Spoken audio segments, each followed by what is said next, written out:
So after our little rover adventure last night, our goal today is, that's actually the candy. We want to refuel Gosling Station and rescue Jokey. Which I think we were just sending another Science 21,000, weren't we? Yep, there's the refueling tanks. There's the new rover.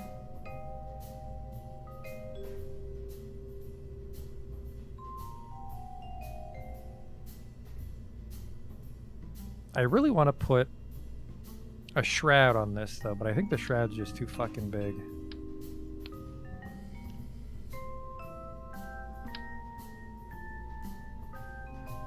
You know what? No, I'm going to go for it. I'm going to try to squeeze the shroud in. I want you gone for now.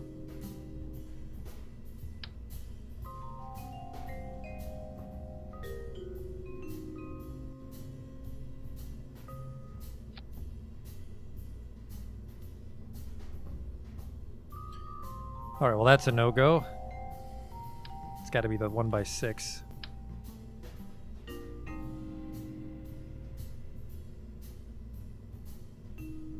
Yeah, because the little peg is where the solar panel actually appears, so...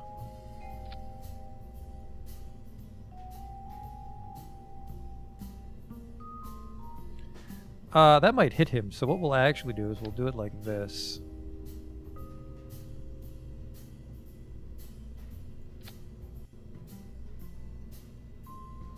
Which unfortunately causes the lid to slam into here. There's a little clipping when we open it. I hope that doesn't actually cause any trouble. Because with so much battery power, we'll actually close the shroud when we're driving. I wonder if I can move the seat forward. Actually, I can move the seat forward very easily.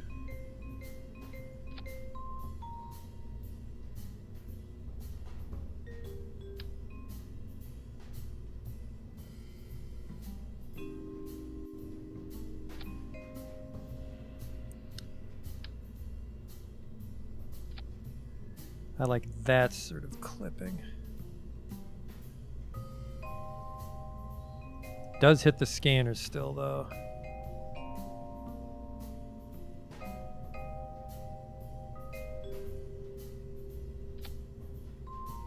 No, I don't like that.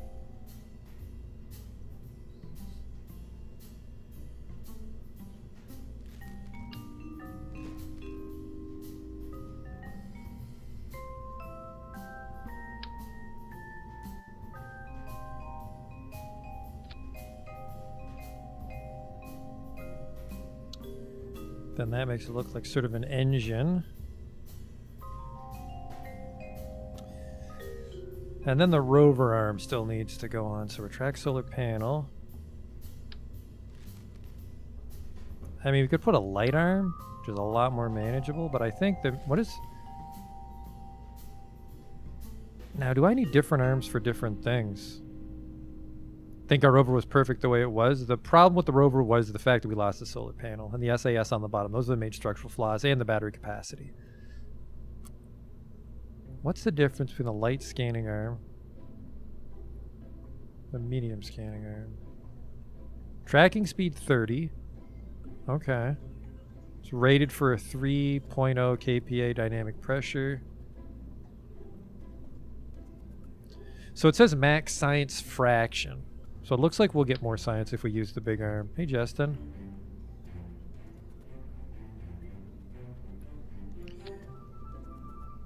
So we cannot use the solar panel and the scanning arm at the exact same time.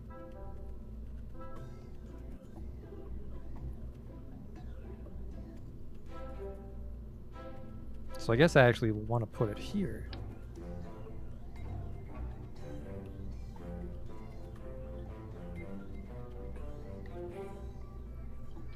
Oh yeah, look at that. Beauty.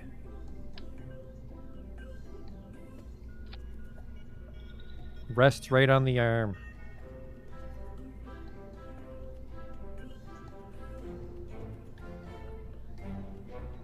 New and improved rover design, I hope. Alright, close this.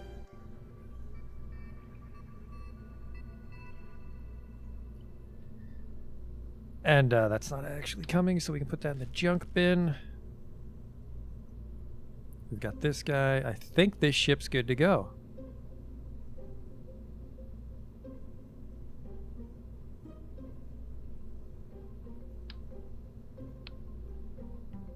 Yeah, because we got the reaction wheel down here. Did I put solar panels on this? I did. I gave this guy a big one.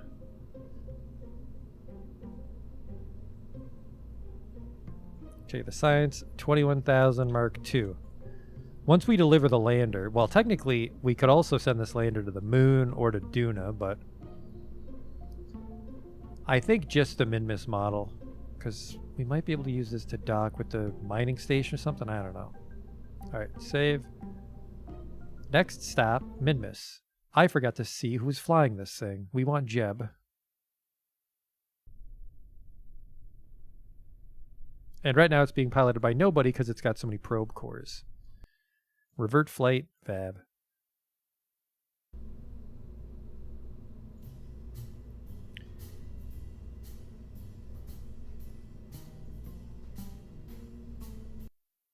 How's the center of mass on the rover? I think it's still pretty central, although, yeah, we would want it a little bit towards the front, but the main reason the center of mass was causing problems for us is we were driving 60 kilometers in it. For something shorter, like 5 kilometers tops, we can manage with a slightly off-center. All right, change my route from this to this. And then we decouple. Center of mass is pretty close to the front. Well, sorry, it's closer to the front than it is to the middle. It's got these braking thrusters.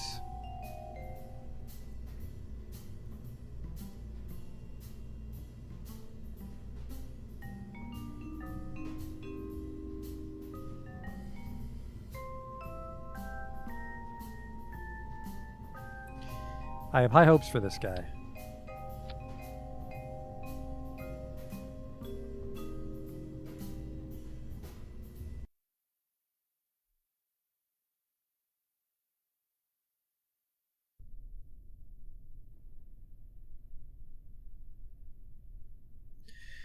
Oh, look at that. It kicked the jet boat when we went back to the VAB.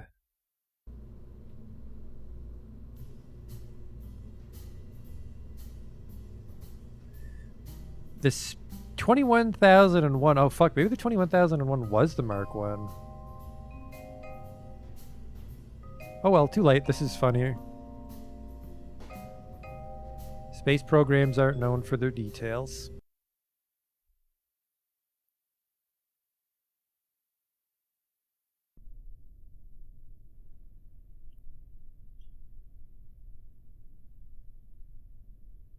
Jeb, you're in the seat. Jeb, don't do that.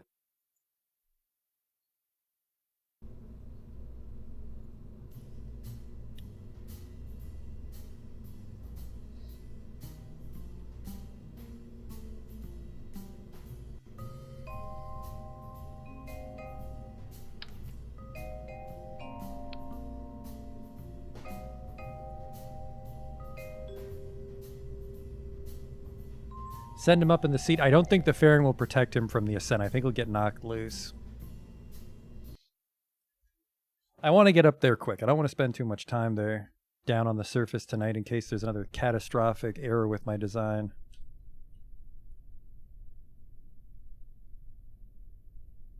Fucking fairings in the dumb spot. Okay. Launch. Ah, fuck. No, we'll do this. We'll do the staging properly as well.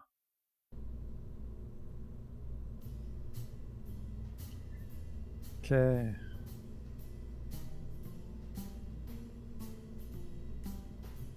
Blow the fairing, undock.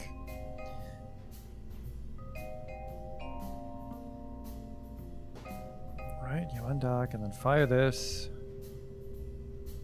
And later on, fire this. I don't want this to be a docking port. I want it to be a Sepratron so we can try to dock with Gosling Station, if I'm correct. Okay. Because we can't refuel Gosling if we can't dock, so that was a close one.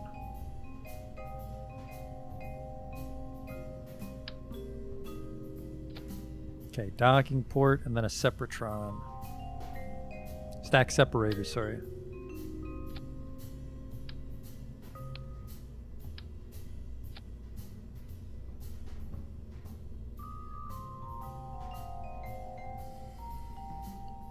I think this is what we want. Save.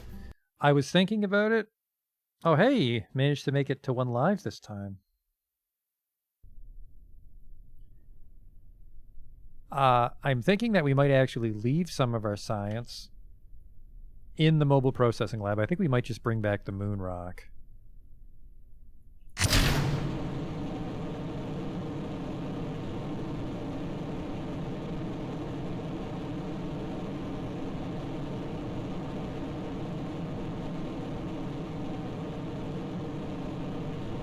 Might have pitched over way too fast here. We'll see. Let's just follow prograde. Let's see how bad of an idea this was. Oh no, because the docking port, it's poking through. I think I tipped over too soon. We'll see if I can correct it. Save it, I guess.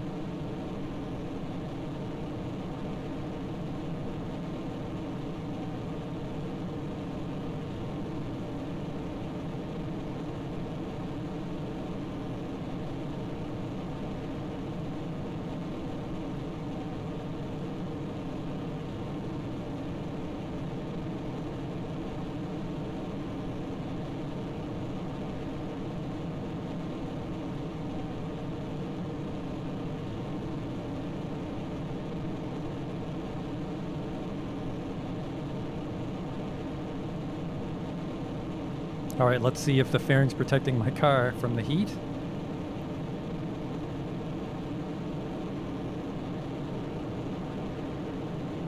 We are red hot. Oh boy.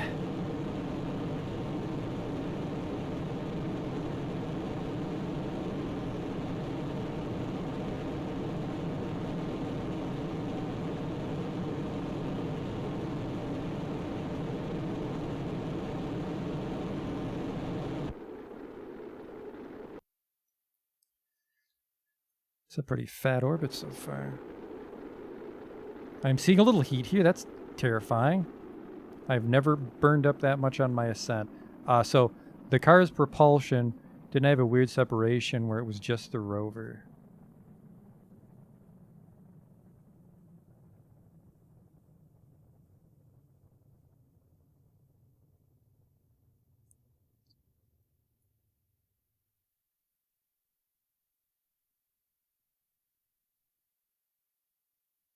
Oh, this engine is for landing on the moon, Justin. It's got a little baby engine because the RCS isn't strong enough to slow it down. So once it decouples from the lander can, which is this, I think it's one of these, then it fires the landing thruster. So that's a stage we have to correct. I fucked that up.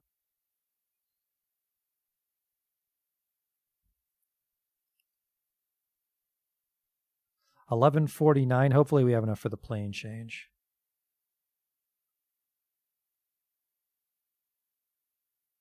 If we use Minmus enough, I wonder if I can figure out a way to launch and correct the angle on our way up, which would be wonderful.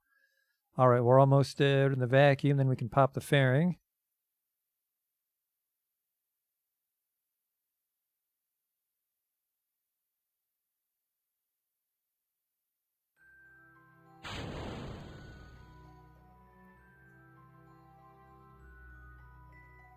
Going beyond 300. So I'd want to throttle down. Yeah, because I guess you never want to catch on fire, right? If you're catching on fire, you're going too fast for your altitude. All right. We'll quick save it here.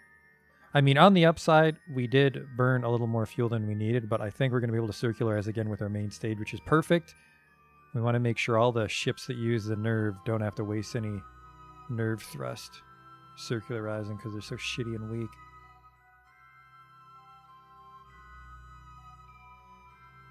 I'm a little concerned about the battery drain on this thing because it's got the RCS here.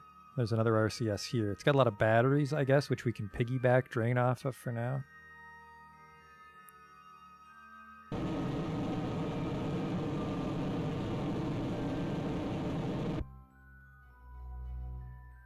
I feel these engines are so strong I can burn right at the apps.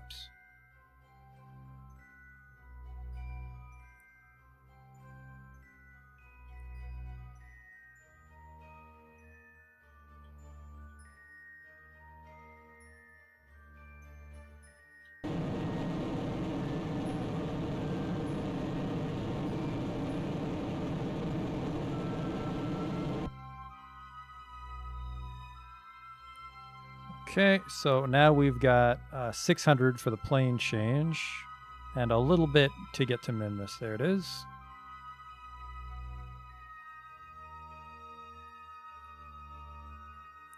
$4.6.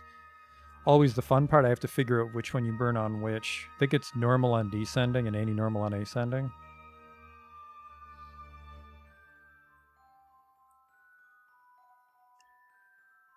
The action wheels, okay, this should be fine. It's a little more responsive with the extra wheel. What exactly is my goal at this point? I still am trying to get to Duna. That's where we'll end the show. But for tonight, I think we're just going to try to add a fuel tank to Gosling Station to help fuel our Duna ship. Even though I'm pretty sure we can, I mean, I've seen people build like little hobo rockets that go from Kerbal all the way to Duna and back, but like something a little more elegant.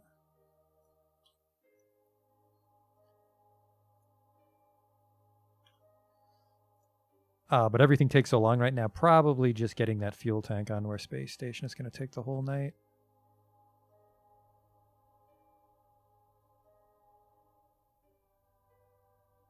Just a little baby burn. Oh, who am I kidding? We'll just do a giant one right when we hit it.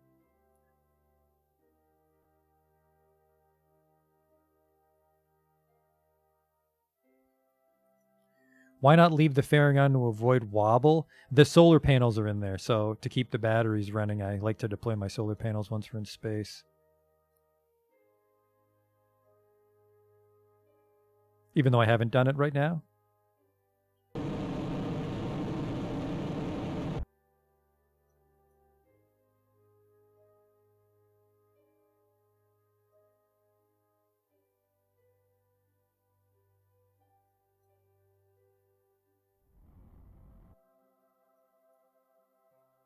So we've got about 400. That's half our burn to min-miss.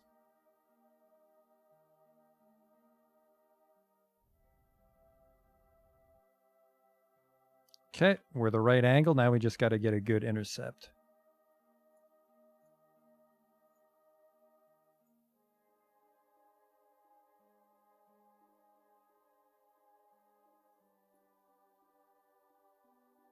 Which I think is 930.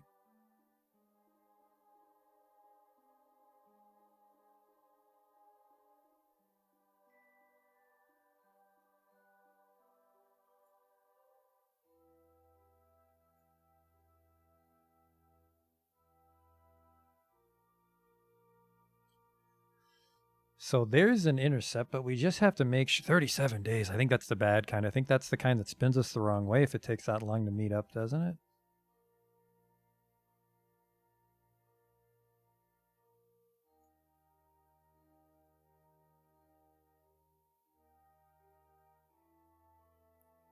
Yeah, I want one of these where it scoops me up on the close side, but I feel that... I almost feel like I always have to go past Minmus. It feels like it can never scoop me up.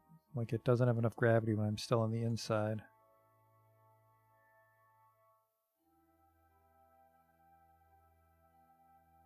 "29 days? I swore there was a shorter intersect."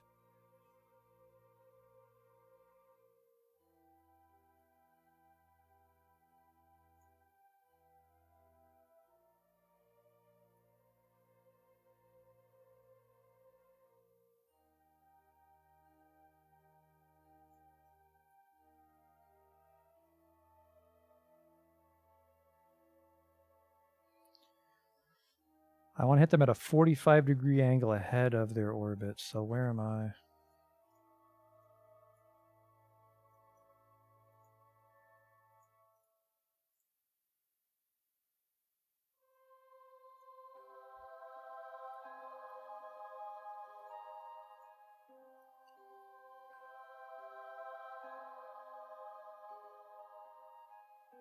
Bum, bum, bum, bum, bum, bum, bum, bum, bum.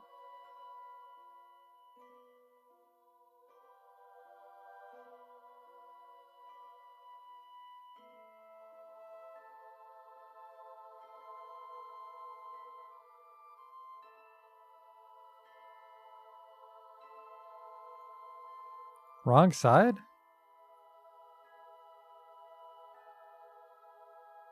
There's the moon.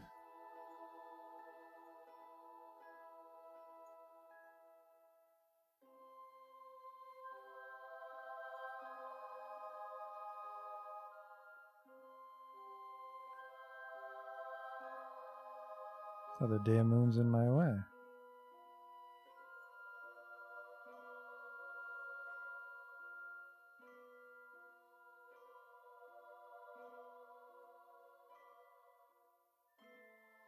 Nine days. There we go. Another hot tip.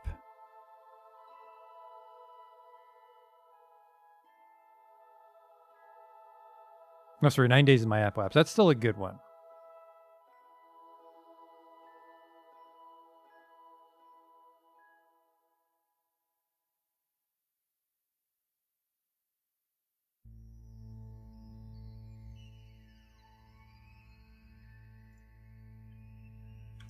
There we go. So in 4 minutes, we'll start our burn.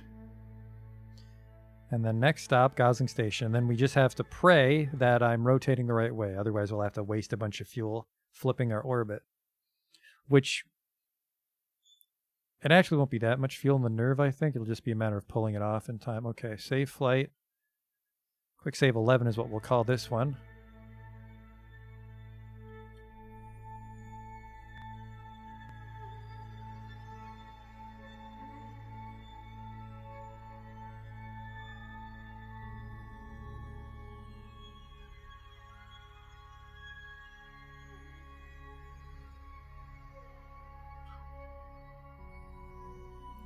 Gotta make sure I can actually flip this thing to my target in time. Which I guess really is just prograde. A little bit of a lead time.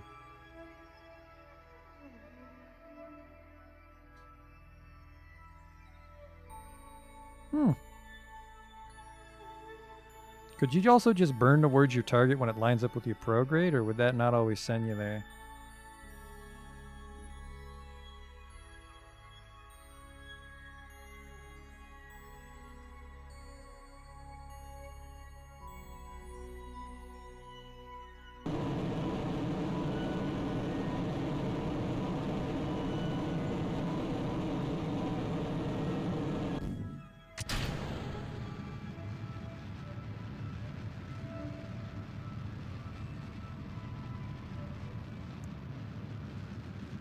What was my question? Oh, I was curious if I could just burn towards the target on the nav ball instead of manually setting the maneuver.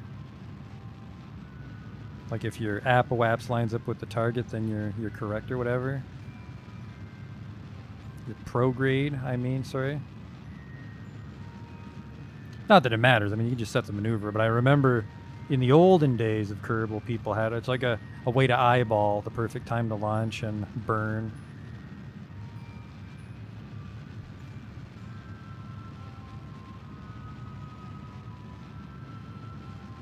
You guys are turned off, right? Yep.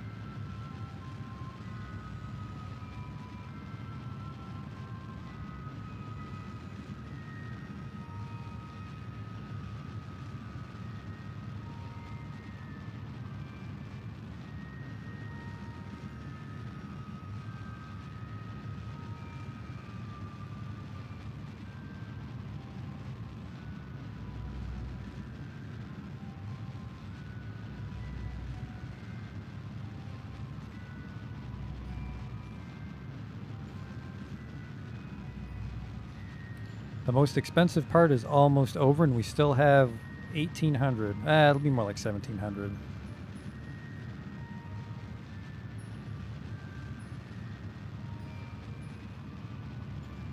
The little orange tanks, the central column is liquid fuel, but then these outer tanks also have oxidizers, so I can refuel my lander, because we have a lander waiting for us at Minmus.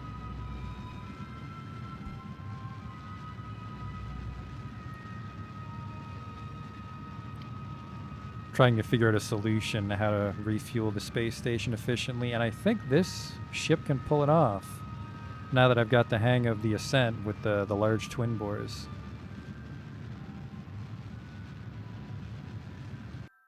All right. It's such a small window of opportunity on this intersect. I think we'll have to...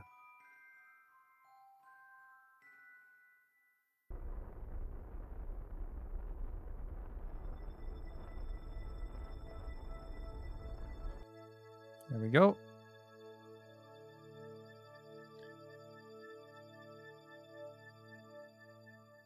And then what's the station at? 17,000.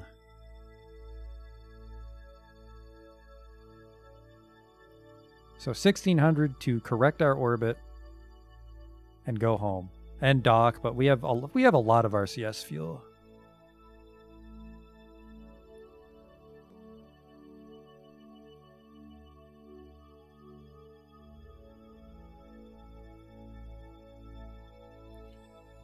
Although, you know what? Now that you say it, maybe I should make those tanks detachable, because once I refuel the space station, they serve no purpose on the return trip.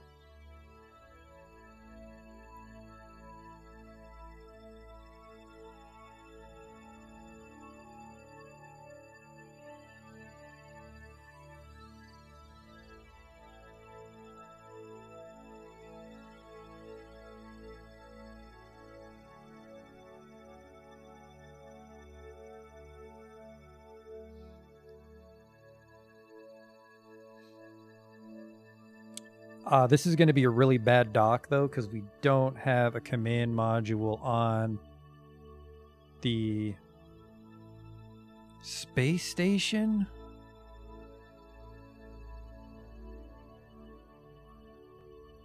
So I think there's a scientist driving right now, and they are not going to be able to offer any assistance on aligning the station, which is why when I send up a fuel tank, I'll probably strap a probe core onto it so that I can pivot the station even when there's no pilot.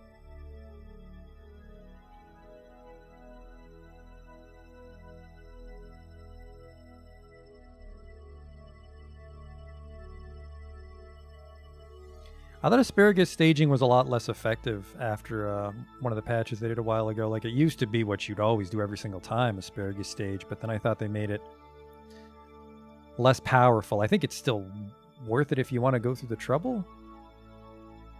But I remember back when I was much worse in my early days, and you'd have like 8 radial boosters all asparagus staging from a main tank or something, or the other way around. I don't asparagus stage anymore, though. I'm guessing you need it for like really wacky missions.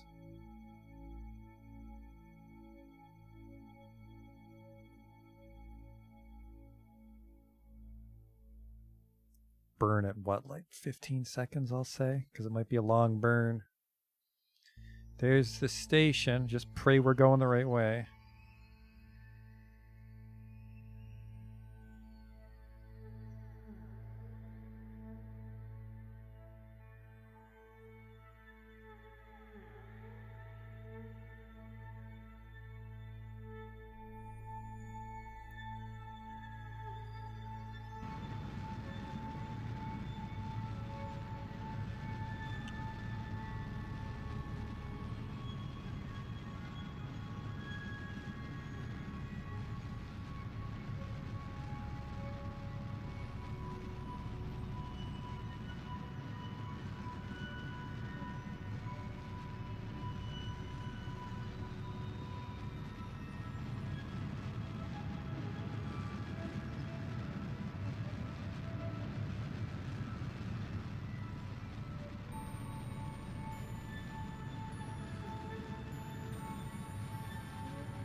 Starting to come around. There she goes.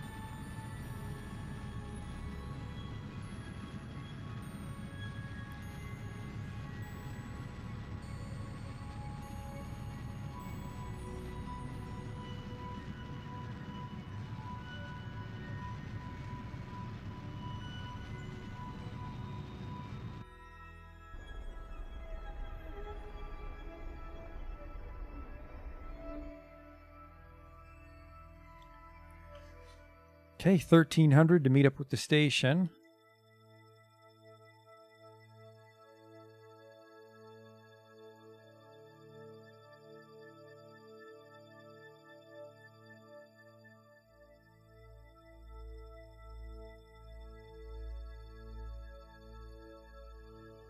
We're spinning the wrong way. Perfect.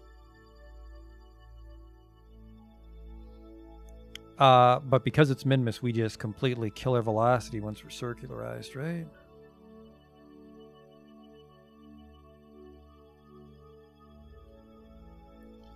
Yeah, it wouldn't be the first time. So I think because I think I had a bad intercept when I sent the station there. So I think if we intercept Minmus properly, we'll always be spinning the wrong way.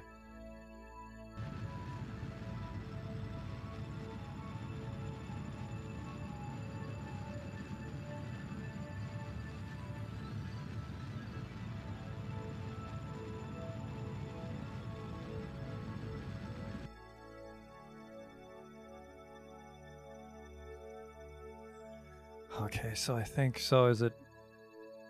So I think it's burn retrograde, but then hold position because it'll turn into prograde. I think.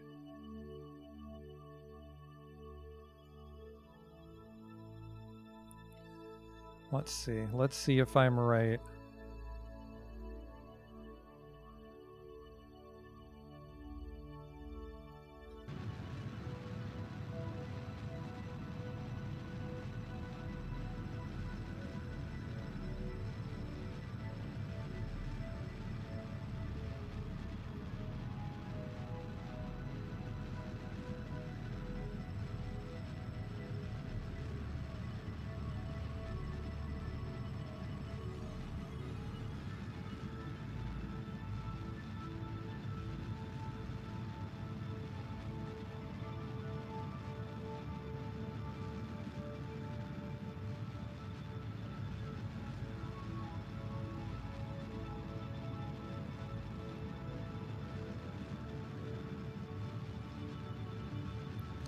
I mean, not the end of the world. Because the gravity's so low.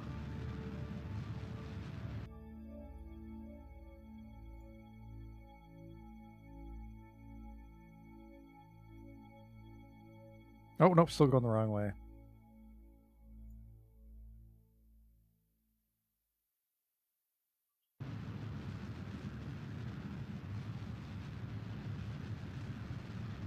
Yeah, definitely can't pull that kind of shit on Eve. But nice little hobo fix when we're out on Minmus here.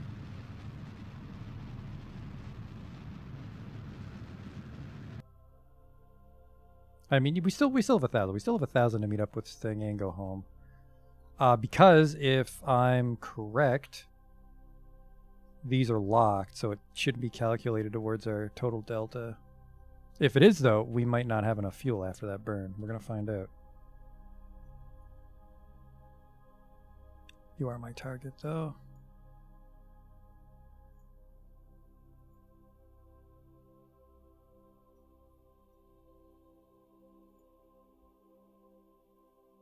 My node's 0.4 degrees. That's pretty good.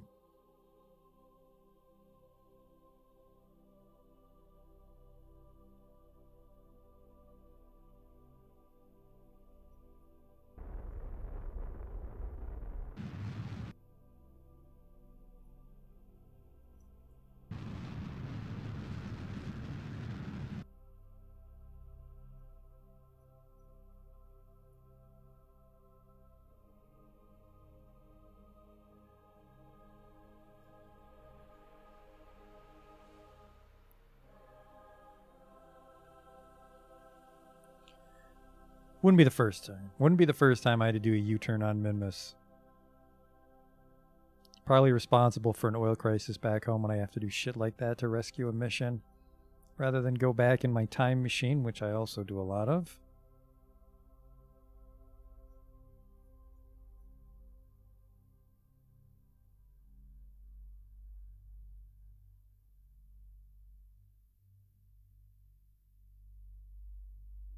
I'm a little concerned here. 5 might be too low.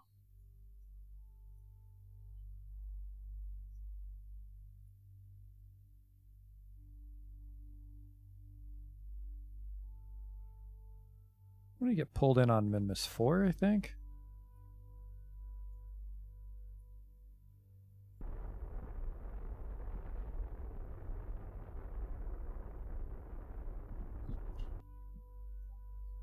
That is uncomfortably close to the surface, so I'm going to bring that up.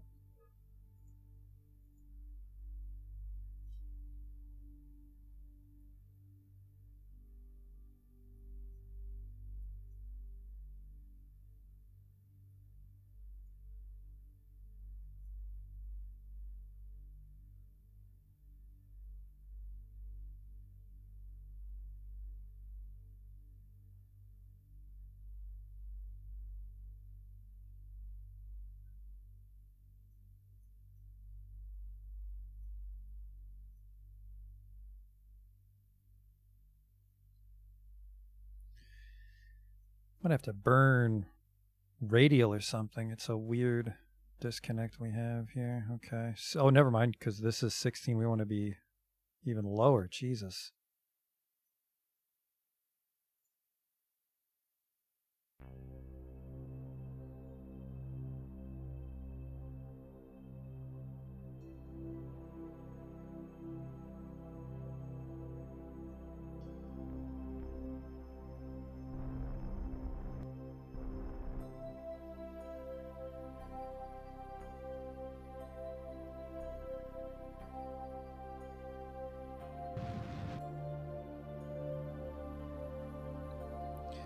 Eight's a lot more reasonable.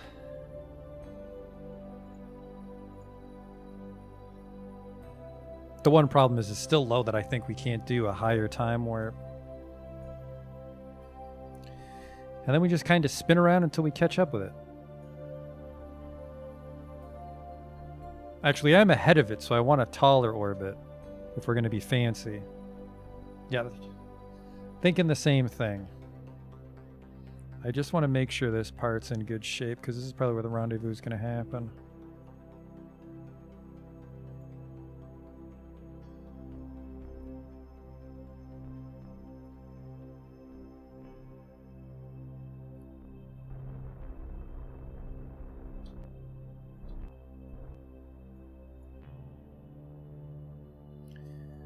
Okay, and then yeah, I'm ahead of it, so I want to make my orbit even bigger.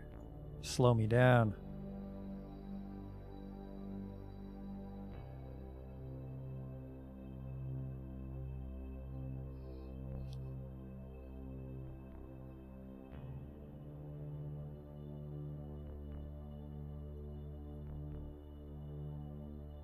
This concerns me, though. I'm concerned about the delta readout on the...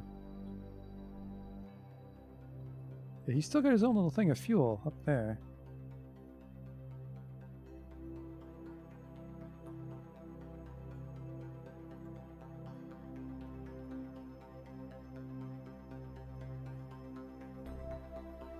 Not the end of the world if I have to abandon the lander. We're mostly here to refuel the station. The lander's a bonus objective.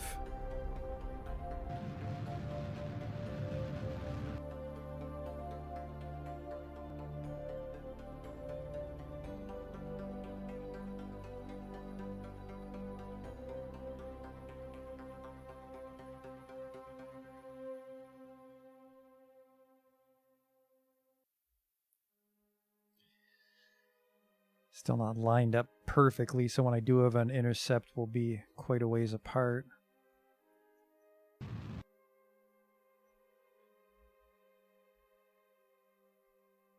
And then we still got to correct our inclination.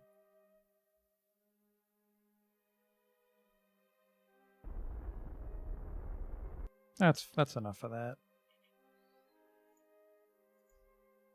I think it's normal at my descending node.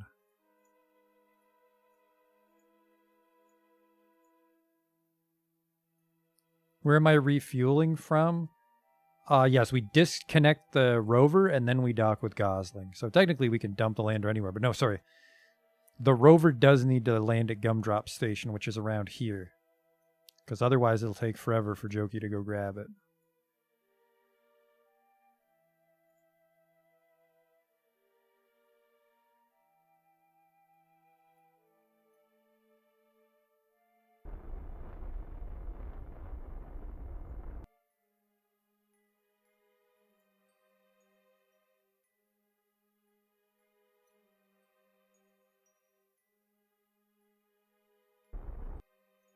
Okay.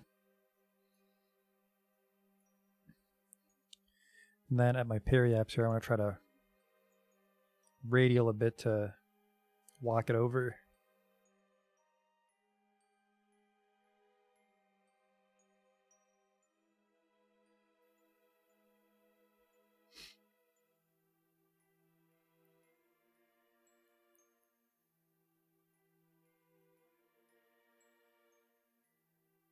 I guess it would be in my periaps.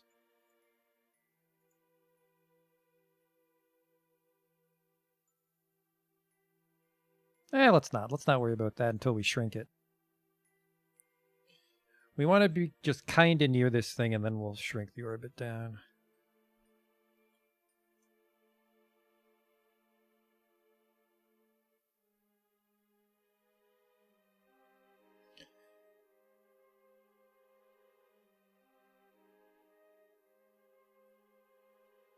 This next batch, we might be pretty close. This is pretty close. This is doable.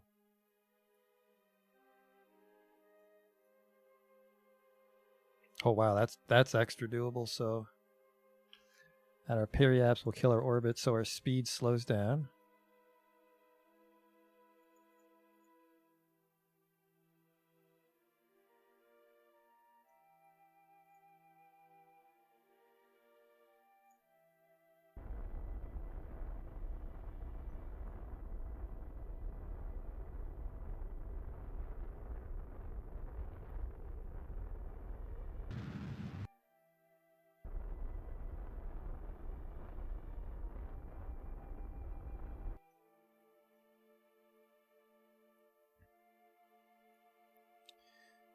Going a little too A direction.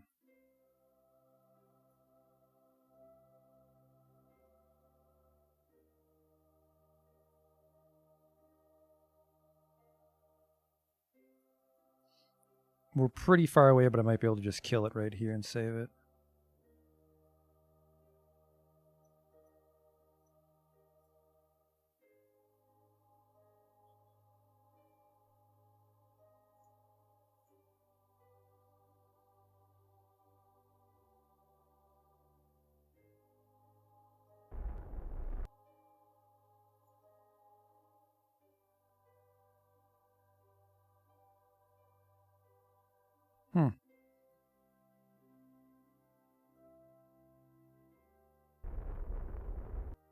Whoops, don't do that, don't do that.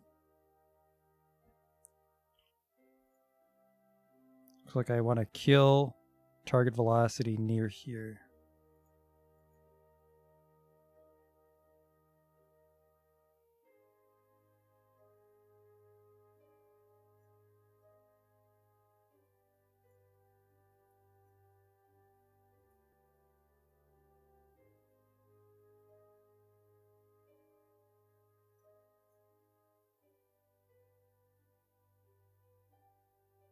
Actually, I think we should just keep going because we get even closer here.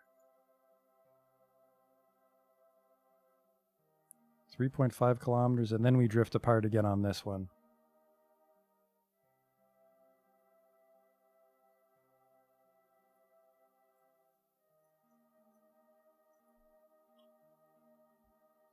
Save here.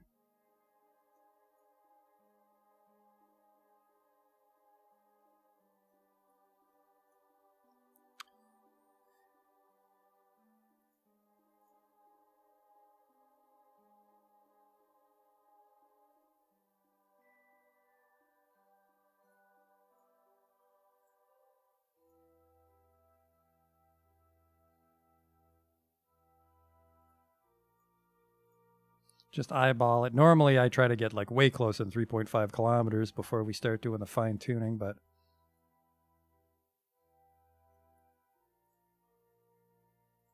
I guess I could burn up my apps.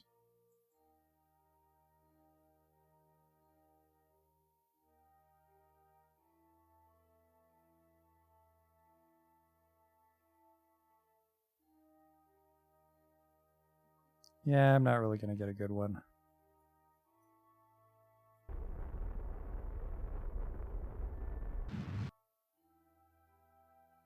There we go. 0.7 kilometers, 1.2 meters relative speed, and we do it for a really long stretch here where we're near each other. Perfect.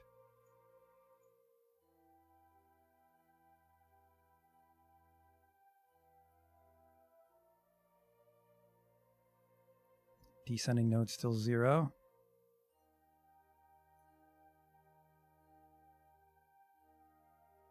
Where am I? We're in Minmus. Not too far out at all.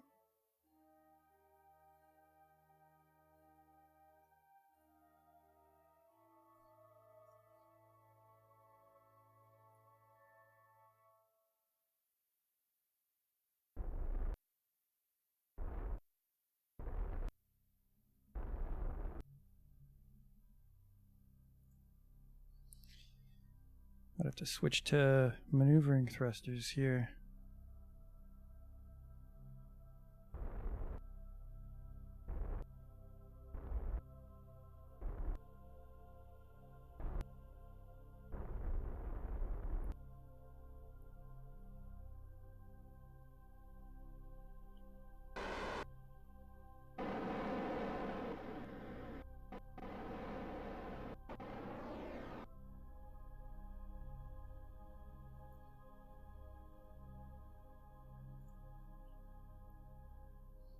Let's just start to go toward the node here, kill that 0.6.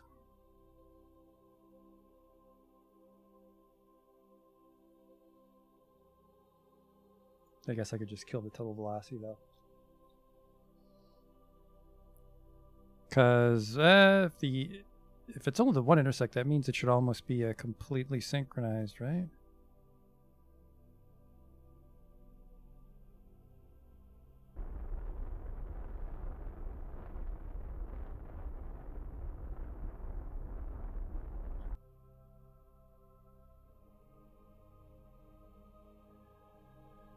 And then the circle is towards my target.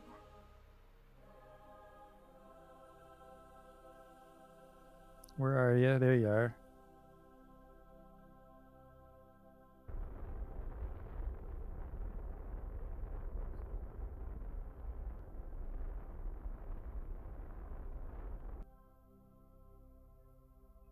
"100 meters away," that's closer to the kind of stuff I normally pull off.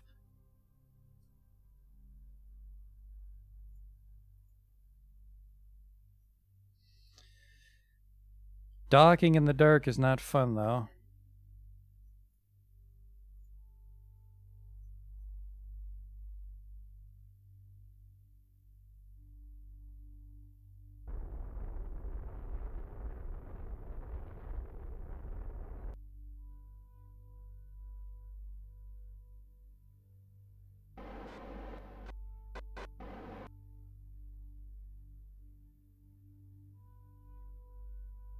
What's the Wednesday game? There is no Wednesday game right now. It's just the same game all the way through for now.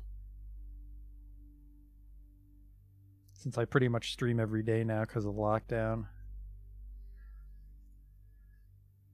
Christ, that thing's fucking dark. There's my docking port, I think. No, that's the lander. We dock here.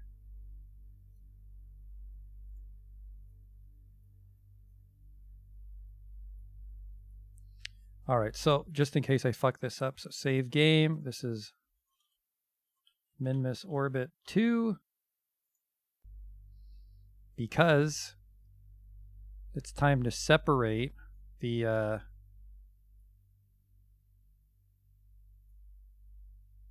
lander and its tug from the actual ship here so we can refuel. Okay. Decouple. That also frees the docking port. Perfect. So off he goes.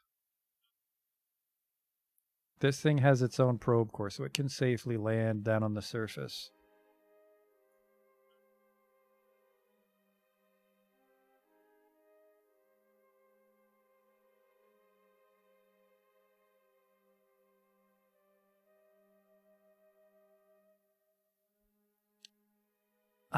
That does sound like a hot tip.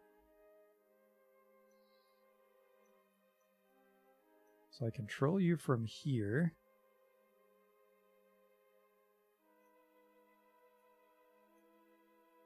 Apparently I can't. Or is it already controlled from here? Can the pilot...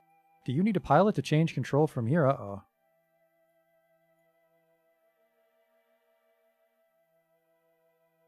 Oh, battery's empty. Ah, shit.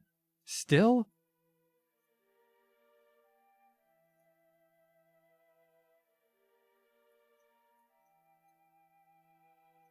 That's going to complicate things immensely. How perfect is this orbit?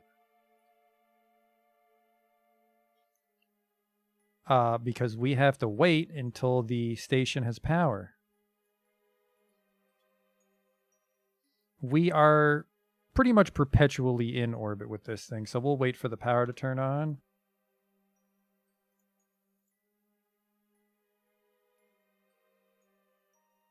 That is a good tip, though, but the station has some power problems. The battery isn't powerful enough to last the night. Okay.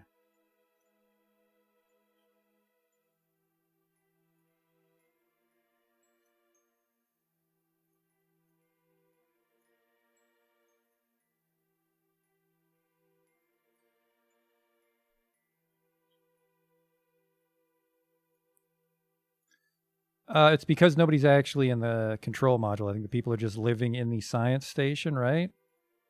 You're living in the hitchhiker module. Christ, you guys have been trying to do science. Bob, can you fucking...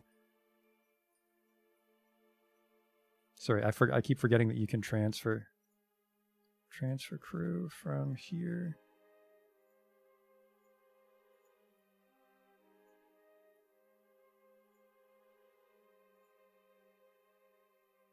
That's not what I said.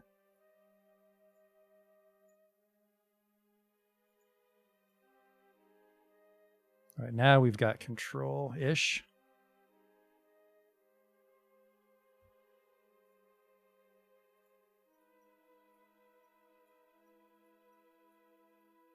Where did you go, little ship?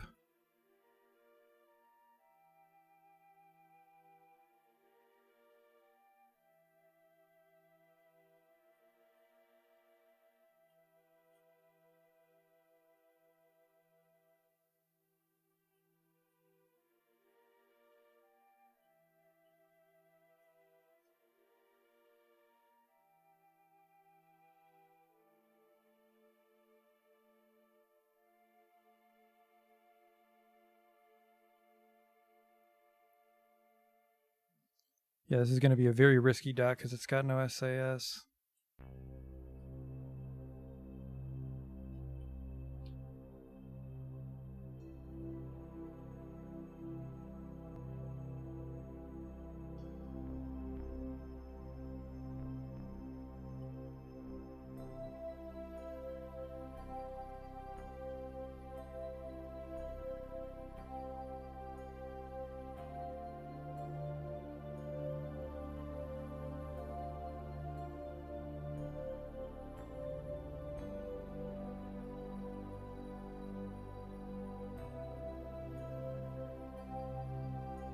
All right, that's kind of good.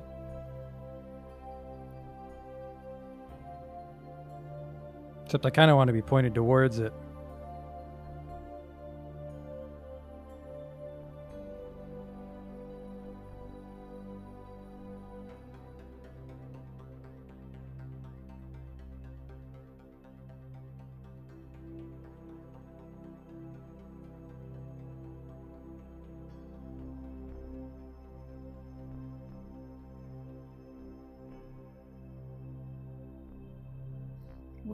We'll just wing it with what we have. We got a lot of, well, not you.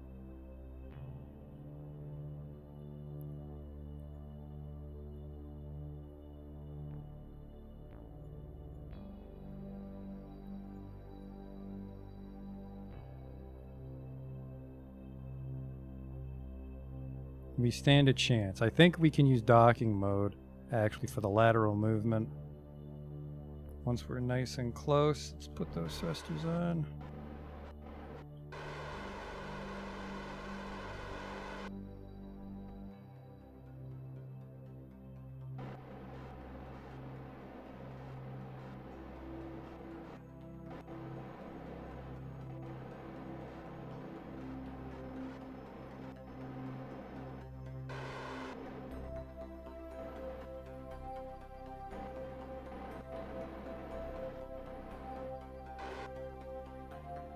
Steady.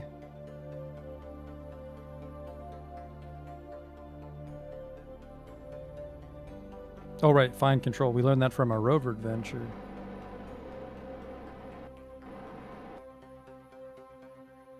Look at this. We're gonna make it. Maybe, kind of.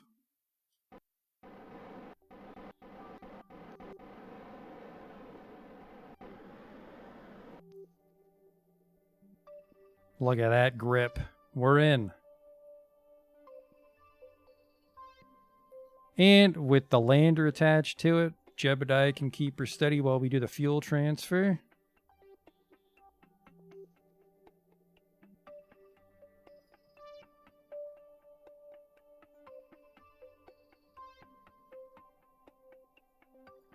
Oh, wait.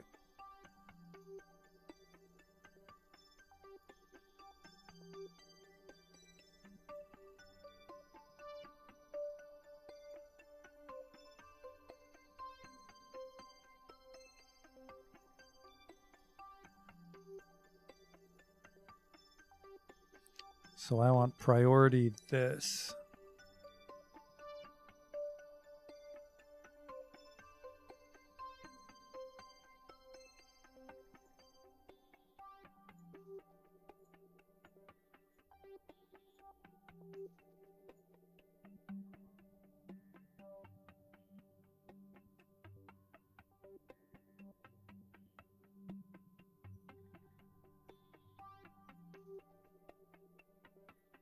The hell? It's okay.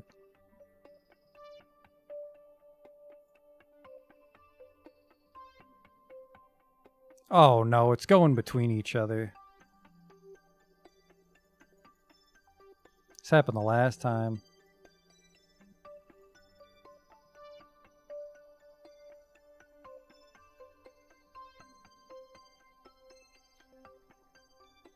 Oh boy, just filling itself up.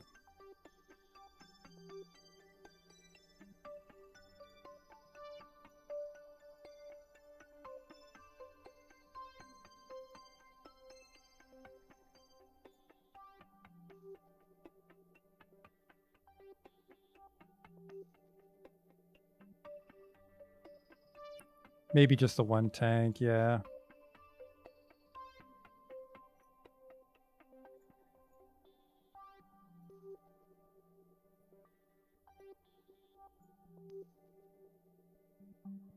Unfortunately, it looks like this fuel is being calculated as our delta V to get home, so I'm very concerned now.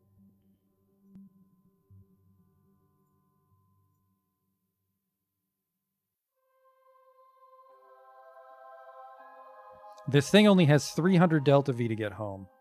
Oh, no, sorry, that is including the fact that we ditched the... no, wait, our delta V shitty because we're attached to the station right now, right?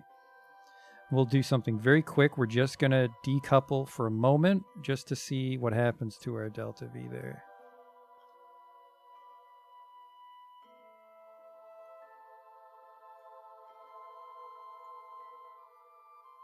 All right, 1,700. We can get home.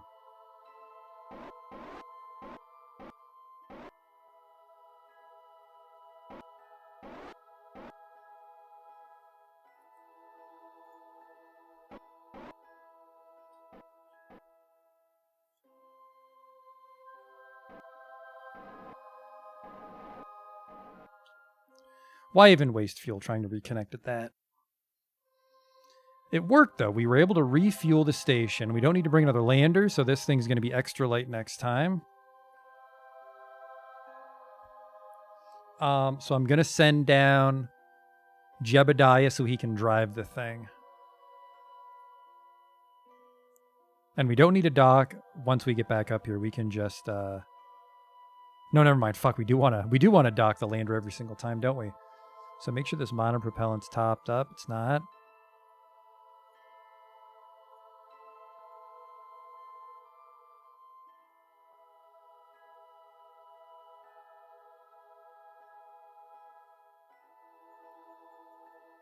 Wish it would flow faster.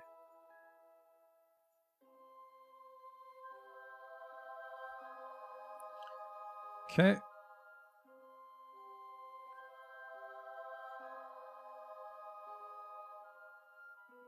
Do I have to rotate staff? In the stock game, they can stay up there indefinitely. They're photosynthetic. There's mods and stuff you have to worry about life support and food supplies, but I don't play with that stuff.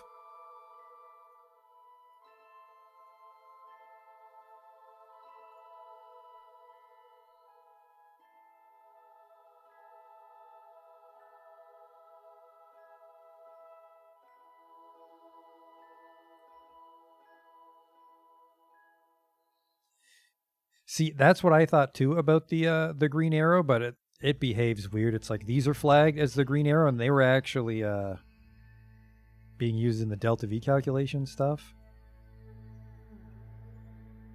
You're full. You're full. You're full. Man, not too bad. Our first orbital resupply.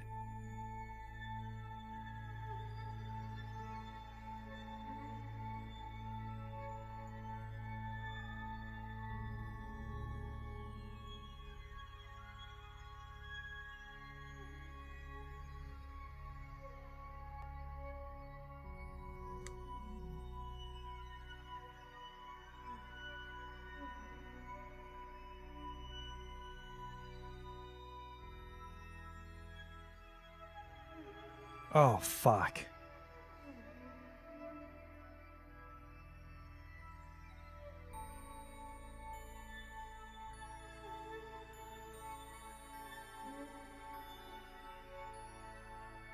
So, I got a problem here. We need to bring down the lander and set up a weather station, which requires a scientist. But then we also have to bring Jokey up. But if we don't take Jebediah, we won't be able to steer the lander very effectively. But we have to. We have to do it with just Bob. Otherwise, it's going to be fucking a crew mismanagement nightmare. All right, let's do this.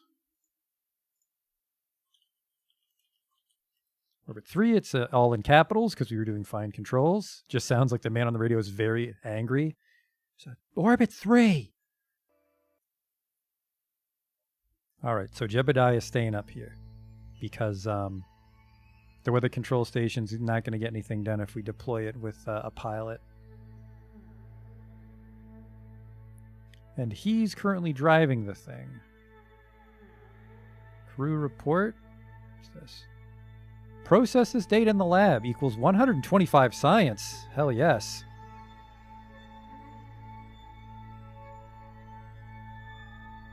But, transfer crew. Bob will be attempting to bring the lander down. I don't think you can get a 3-man lander, can. But this is the last time we'll need to rotate people like this, I think.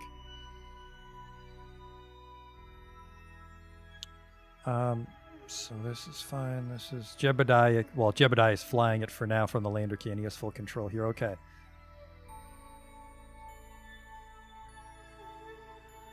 So now we just need to land over by Gumdrop Station, which is here.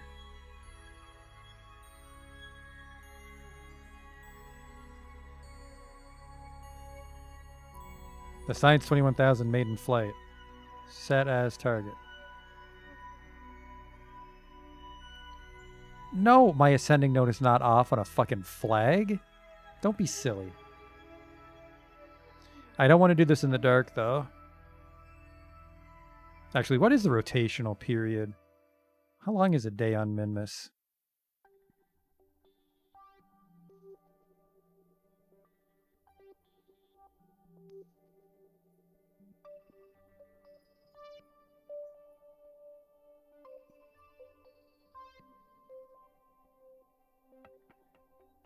Pretty fucking long.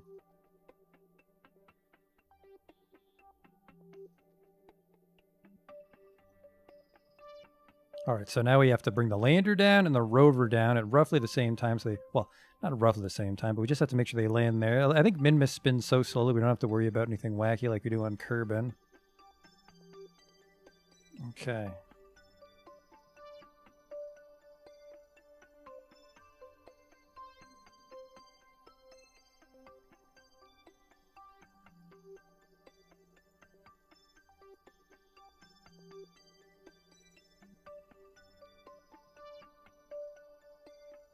Good luck, Bobby.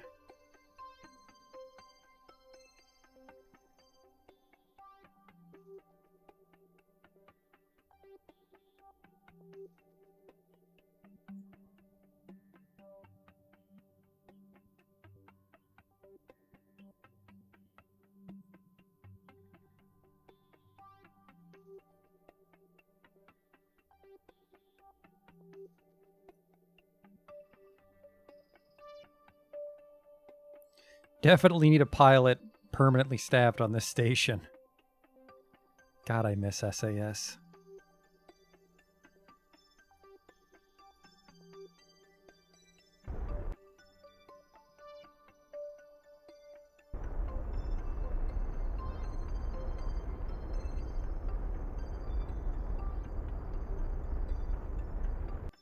That's pretty close, all things considered. Might be a very risky suicide burn, though.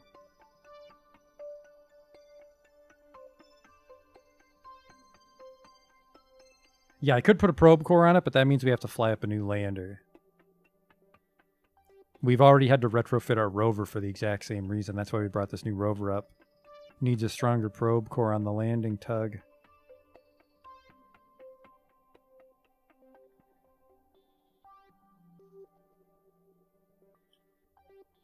Then we just need to suicide burn, which I'm never really good at, but this thing has a full fuel tank, so we can actually do several landings in a row and several very inefficient landings if we need to, till we can bring up a pilot. Honestly, I might just put Valentina in charge of this station.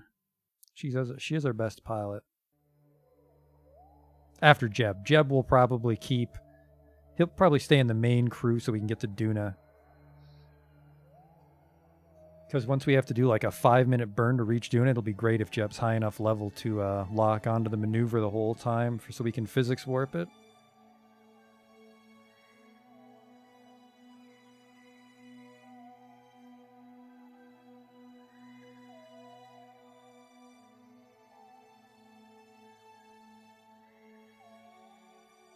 That's not too far at all, I think. How far away is this? 1 minute? Okay. Okay. There's our station. What's more of a surface outpost?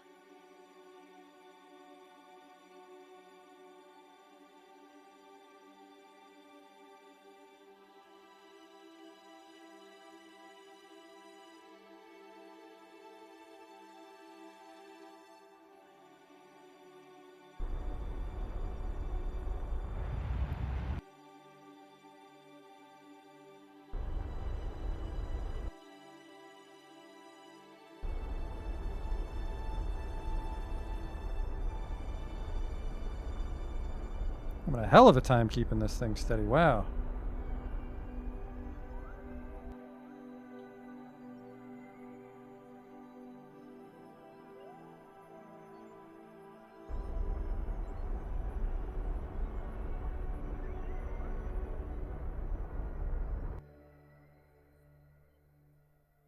%10 of my velocity should be my altitude.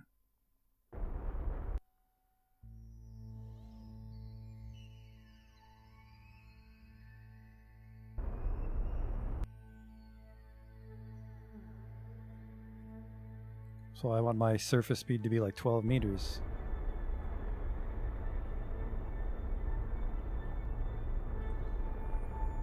Steady, girl.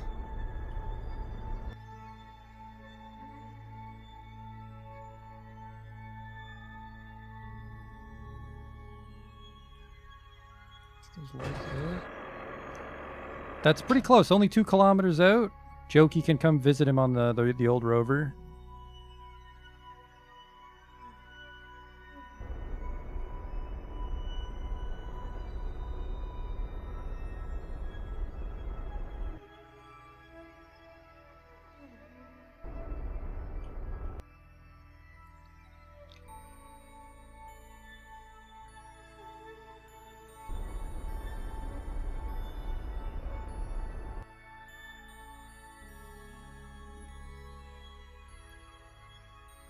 I guess the flats are considered sea level on Minmus, so we got to go all the way down.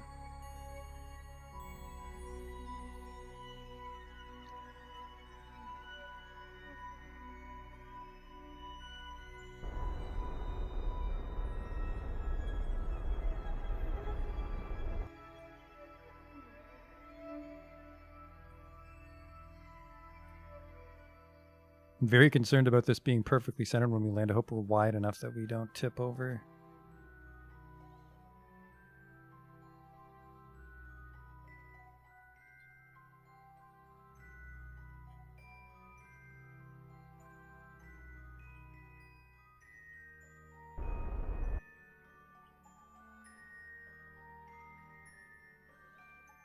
It is going to suck if I fuck this up because we took so long to come down.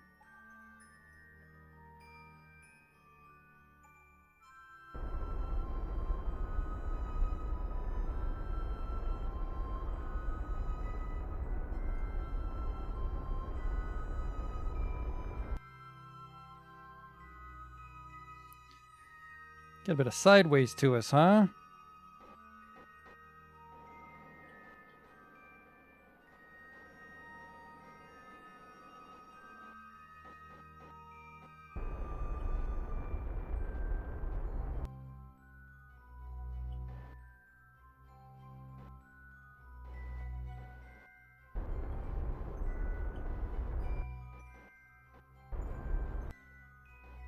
There we go. Okay, I see. I see what the problem was.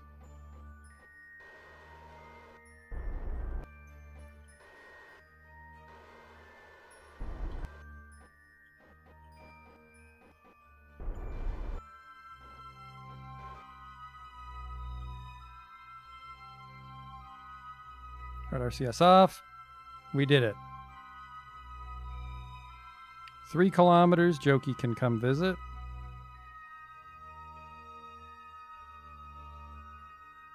Specifically because I need that rover to go install the weather station.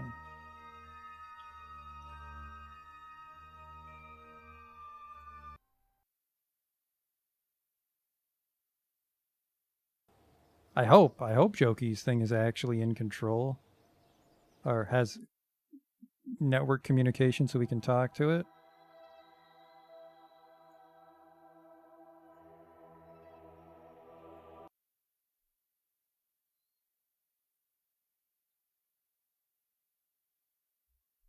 Nope, this is the new one.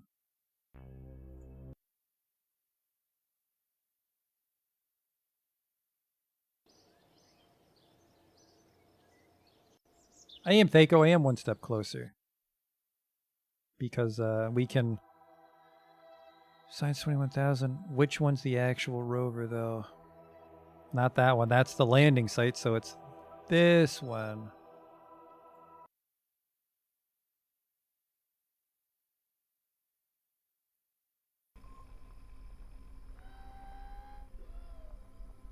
All right, it's been 29 days. You get to go home.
Compared to our last drive, this is nothing, so... –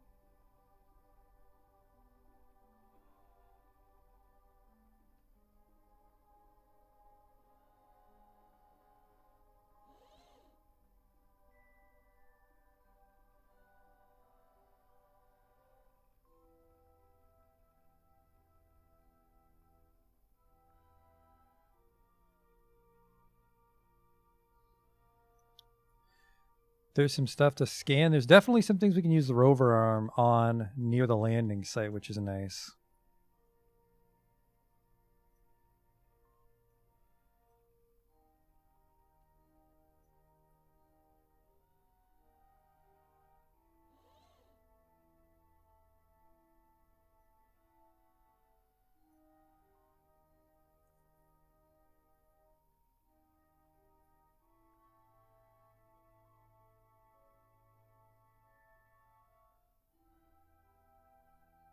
The sad thing is, oh man, if you get a chance to watch the stream I did yesterday, you will see that there were a few problems with this rover design. I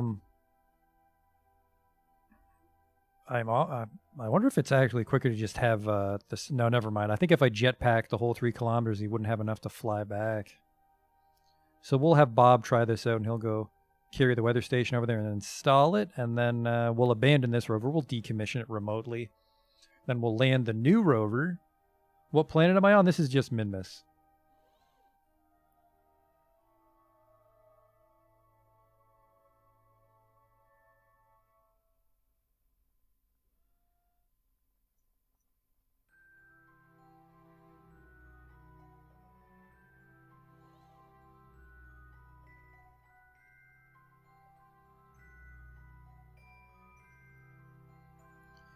Now we just got to be able to slow this thing down near the lander.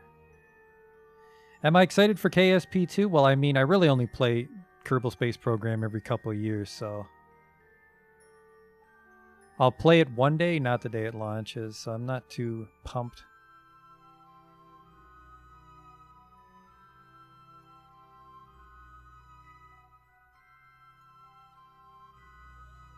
Hit the brakes for what it's worth.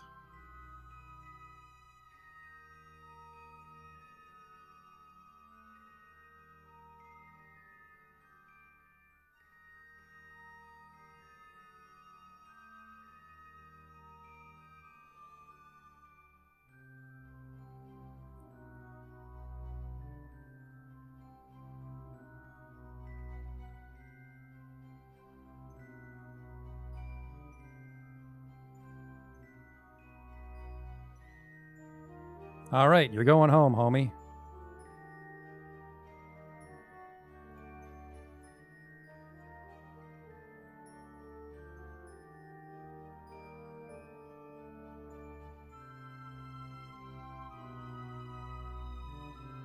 Actually, no, sorry, he's not going home. He just lives in Gosling Station.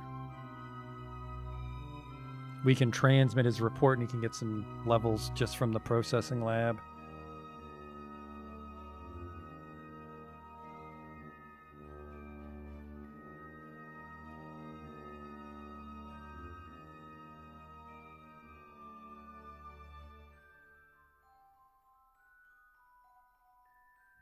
Okay.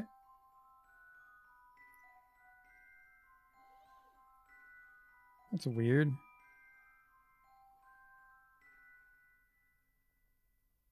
He should have a surface sample and stuff from the highlands.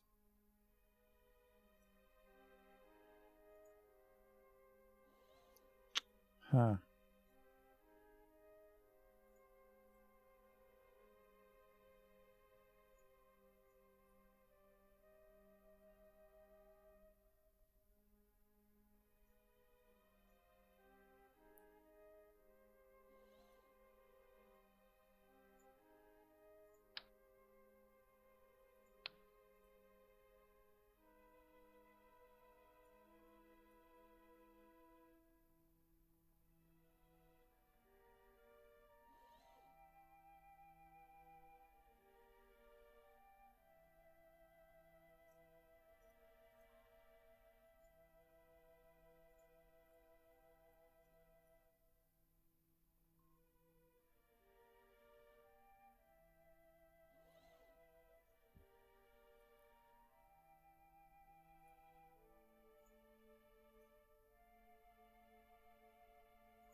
Oh, you like my lander? Thank you.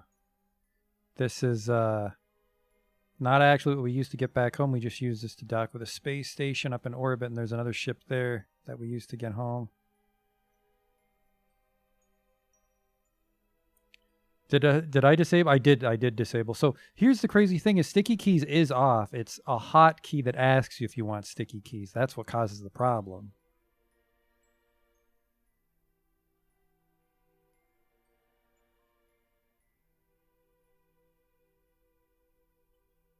Physics warp, since we can handle it on this computer.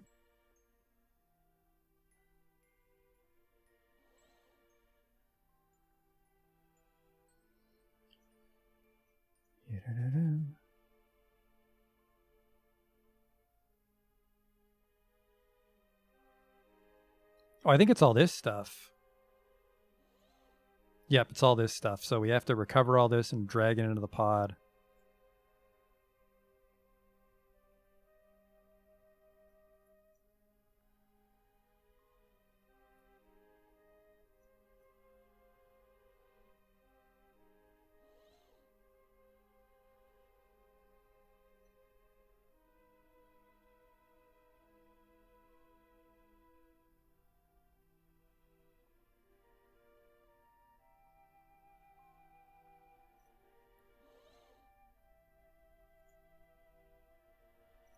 Oh shit, I can give it brake speed.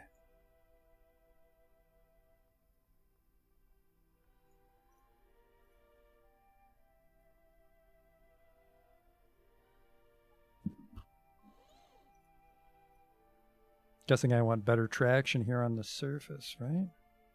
Maybe I don't want 100 on every wheel, though. We're going to find out.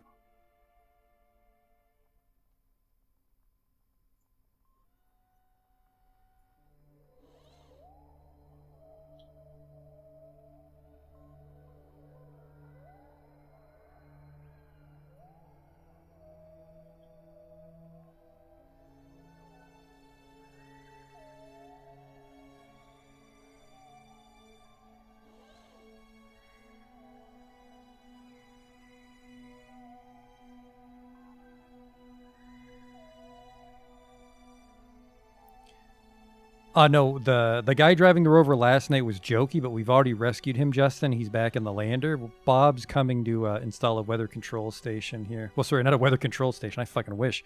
Weather monitoring station.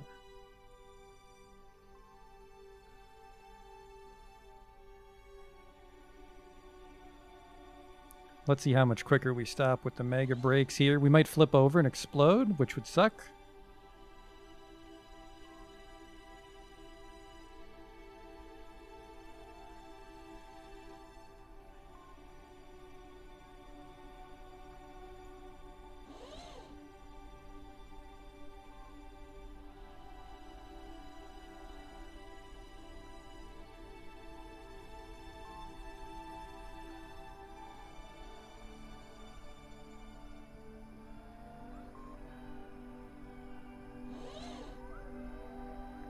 And we're stopped.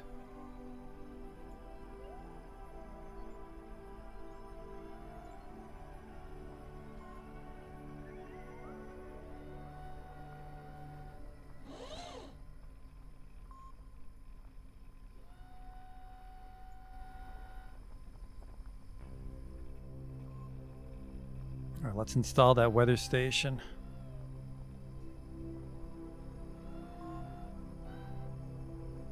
So Science Station Gumdrop really came together there.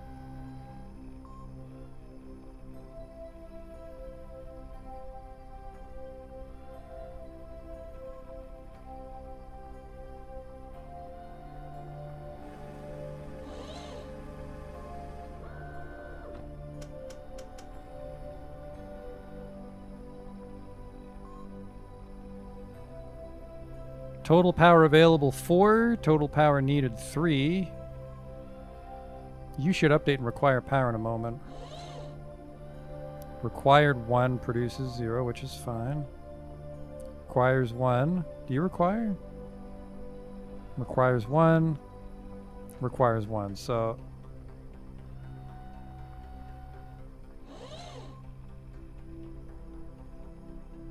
You're generating 2 each? Alright, Science Station Gumdrop is good to go. Let's drive this back to the lander and get home. Yeah, this is the old lander. We haven't dropped off the new lander yet. We gotta take all these experiments home.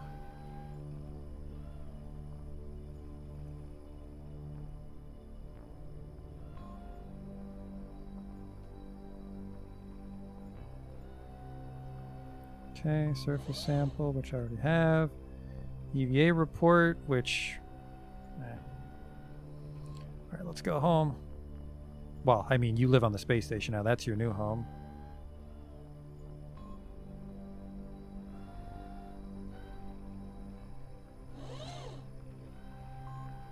See, the only problem with this thing, probably not a problem on the moon or Mars, but actually stopping this thing quickly is a pain in the ass.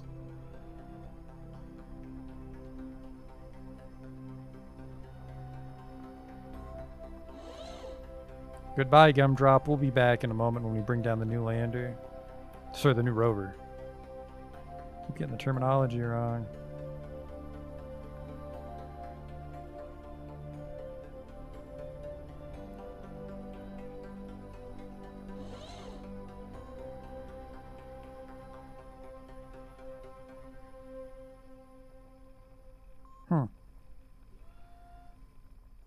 This thing just always flips over.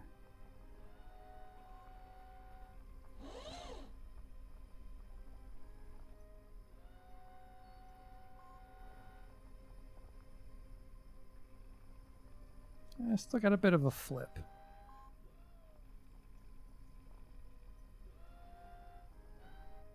Four meters is fast enough, though.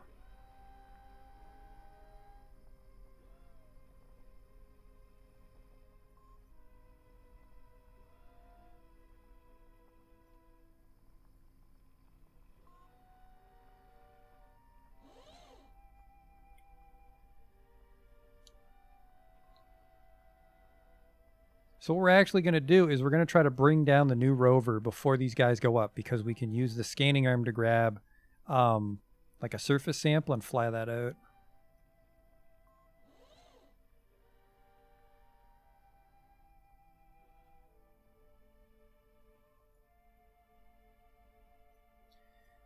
And it should be a lot easier to do a proper suicide burn on the rover because it's got a probe core that can lock retrograde. So if we land near this lander, Bob can hop on the new rover, retrieve a sample from that thing, and then fly it up to Gosling Station. Then we can decommission this old rover.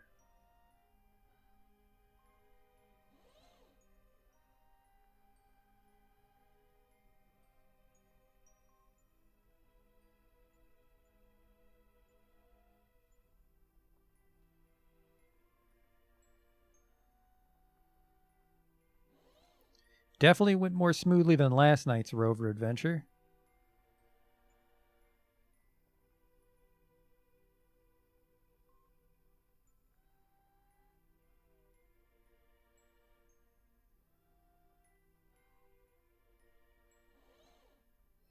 The old rover lived a very full life. We drove it 65 kilometers, I think.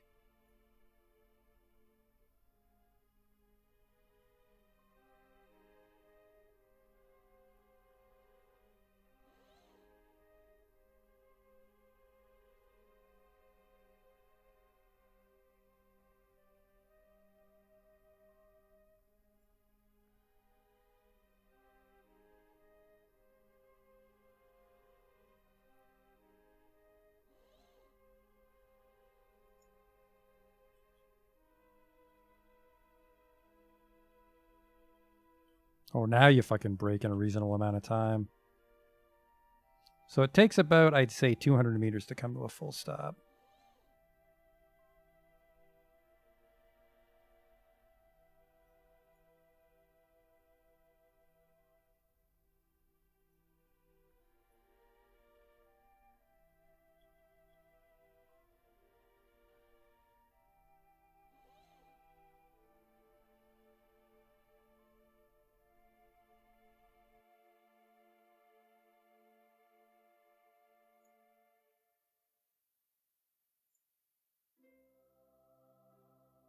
No, it actually stops pretty quick with the...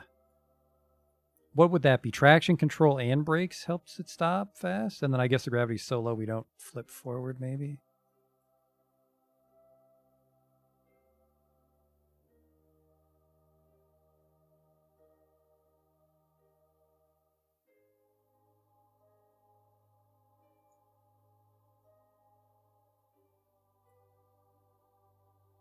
Look at that.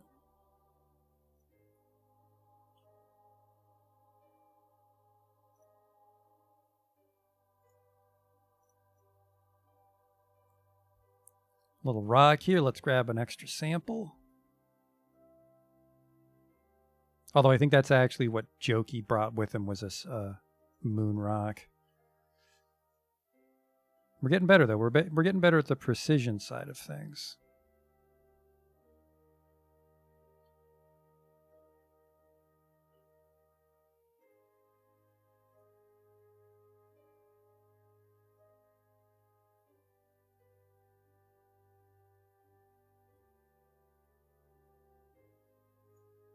Grab that.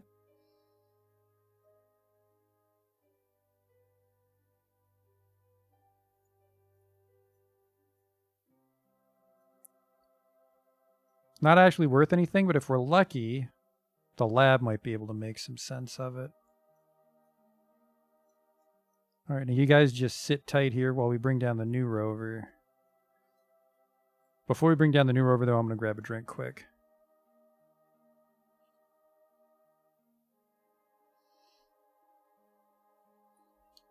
Are there components I can get to stash the rover in? Yes, eventually once we probably won't get that far on this playthrough because we're just trying to get to Duna, but eventually you'll get like space shuttle looking parts and you can just plant your rover inside those.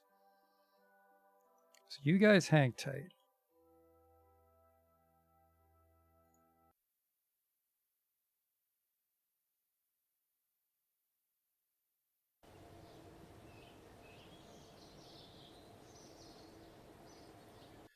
So the rover can drive itself, but the probe core itself is upside down, so it's very fucking hard to steer.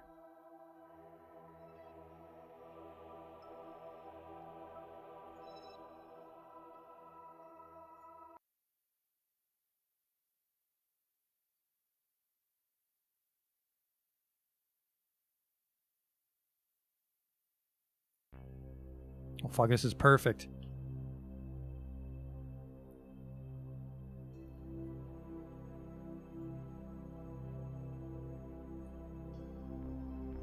Might just have to bring it down, because if I go to grab a drink, we'll miss our landing window.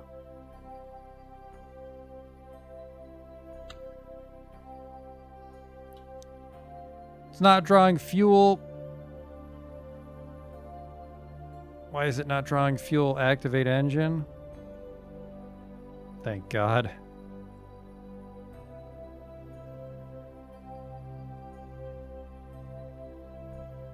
You have no power. Is that the problem? This engine will not fire for some reason. You've got fuel. Oh, control from here.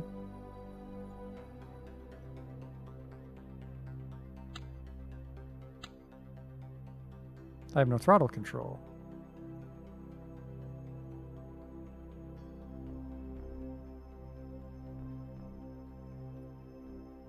What's the problem here, fella?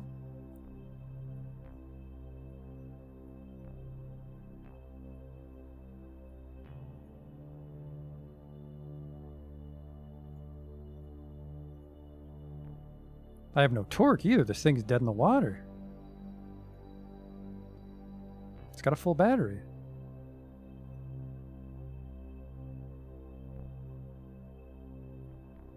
What in the world?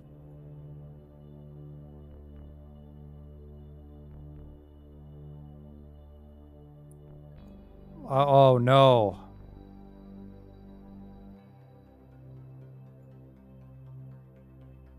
Maybe it's because I can't communicate. There we go. I just didn't have access to the network, so we couldn't send the orders. Mystery solved.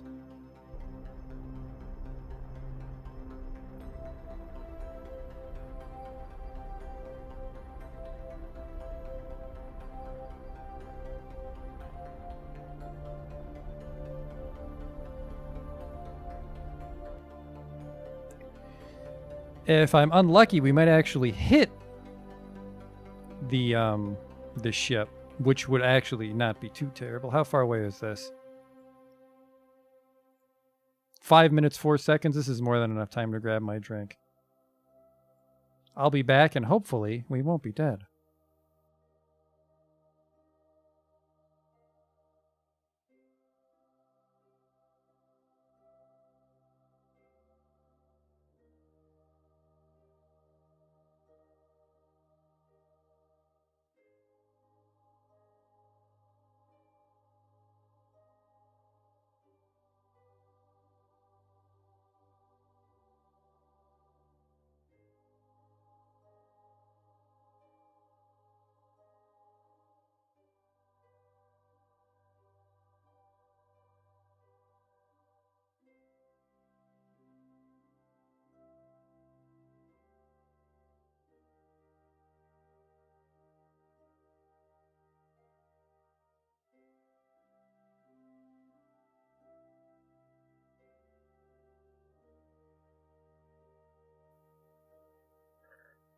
All right, I'm back. We can probably speed it up a bit here.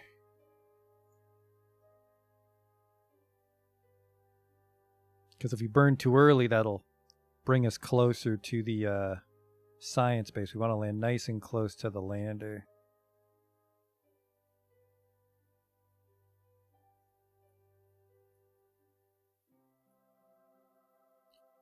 That is probably not right there, but it's pretty close.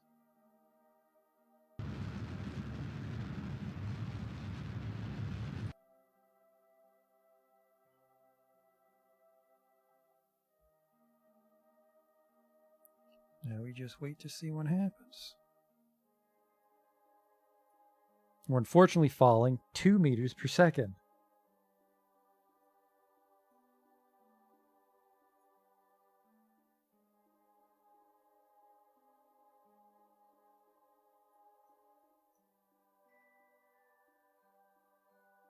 We are super close to this thing, I think, which is beautiful. I still have trouble, though, with when the planet's spinning under me. Hey there. I could use RCS to push myself down a bit.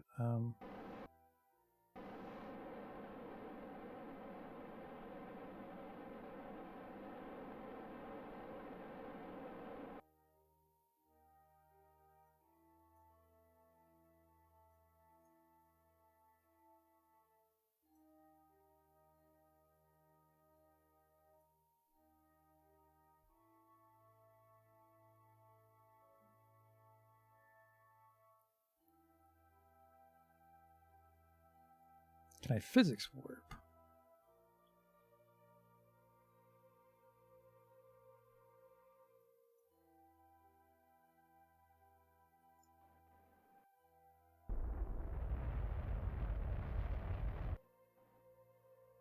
Look at that, less than a kilometer away. That's perfect.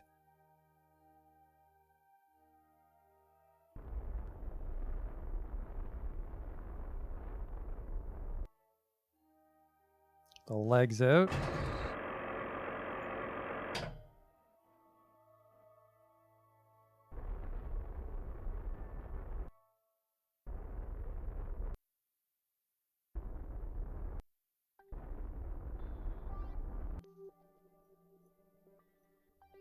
$500 meters.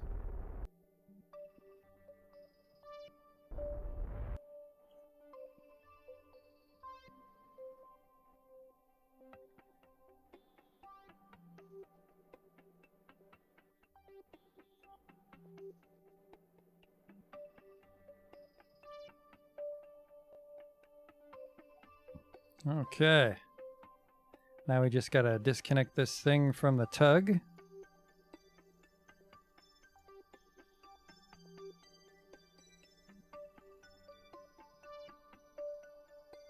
So it should be H and K.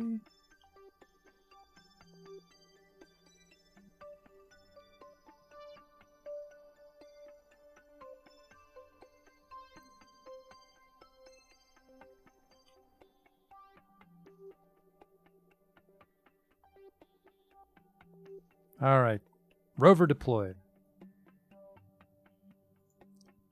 Now we just have Bob go pick her up. Lights on.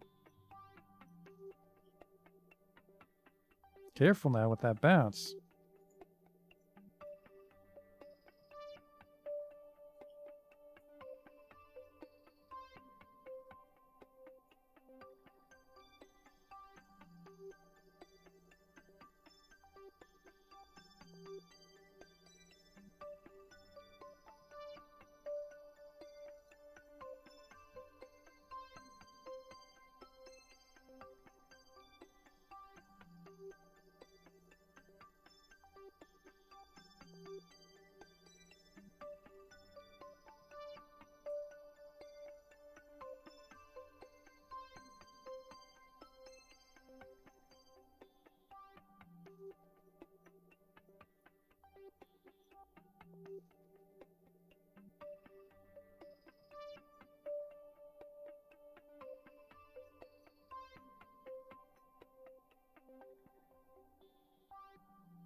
All right, let's see if this thing handles a little better than the old rover.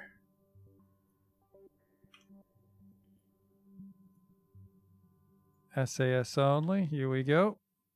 Brakes off. What's so hot about this new rover? It just has a more sturdy panel, and it needed a battery to power the arm. So the battery in the old rover couldn't actually deploy the scanning arm. Whoops, turn off the steering.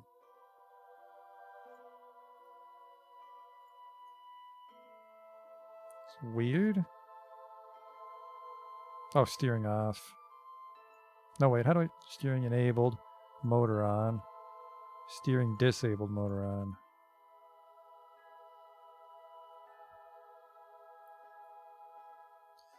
And I think that's probably what we'll scan, unless there's something closer to lander. No, I think that's the closest scan target. Still a little floaty. I don't know how to fix that, honestly, from Minmus. I can run an analysis before we leave. Oh, it tells me what biome I'm in. Which is kind of handy, but I don't think we're going cross-country on this fucking thing. I'm going to grab some data, just see if we can run it in the lab.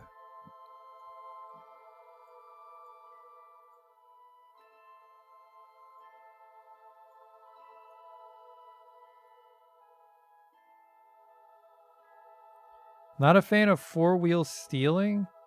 Oh, sorry, four-wheel steering. Not the way it works on this rover on Minmus, no. Remember to up our brakes. Traction control.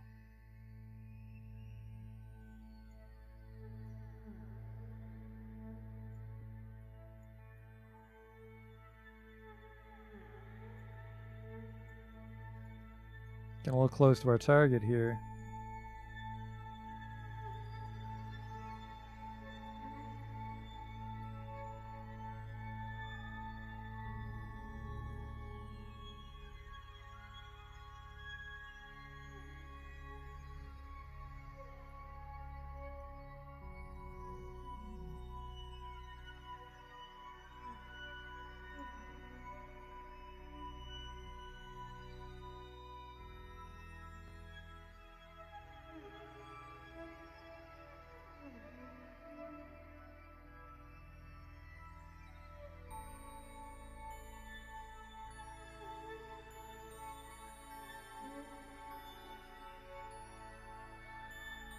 Just have to do a rotation here, I guess.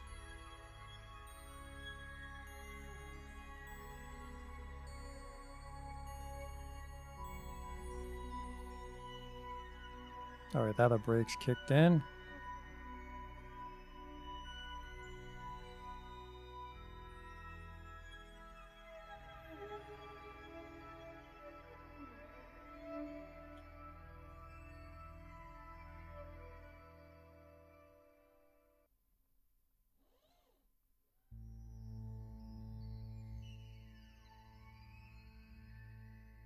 Okay.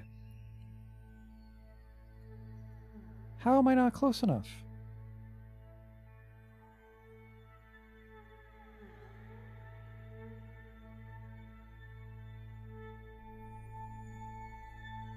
There we go. Scan the olivine formation. Yes, please. Here we go. Look at that. Olivine formation scanned from Minmus's surface. Outcroppings of these mineral deposits can tell us much about Minmus's more energetic past. As a side note, the chunks chipped off are very pretty. Come back later with a better sensor. Now, transmit for 200 science. I think I'll just put that in the lab. I think I'll actually just leave all this stuff in the processing lab, because I think the processing lab gives us more science than if we brought it home, actually.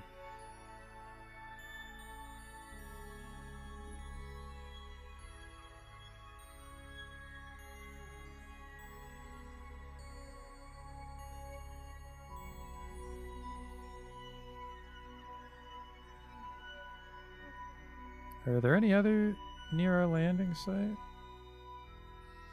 There's nothing nearby. But yes, you make an excellent point. We can just transmit this particular data and then send the new one up to the processing lab.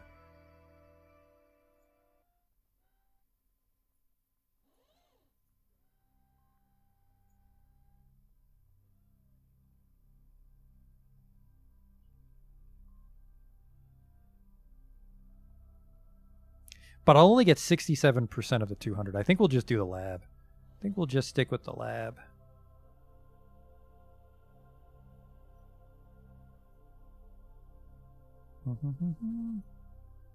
Good rover, though. I'm liking the rover 2.0. I could run an analysis with this, which does nothing. Resource analysis performed for Minmus Greater Flats. I think we have to use this in conjunction with all of our mining operation modules. So it'll be good to have this guy down, because he can help fine-tune a resource scan from orbit, because we can figure out where to put our mining base.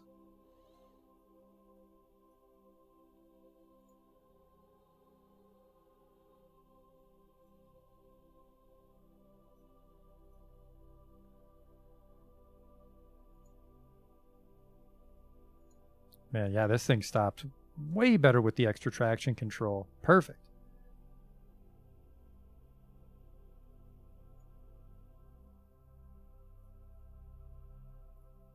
It's on physics warp. That's why he's walking dopey. Grab all this data for the processing lab.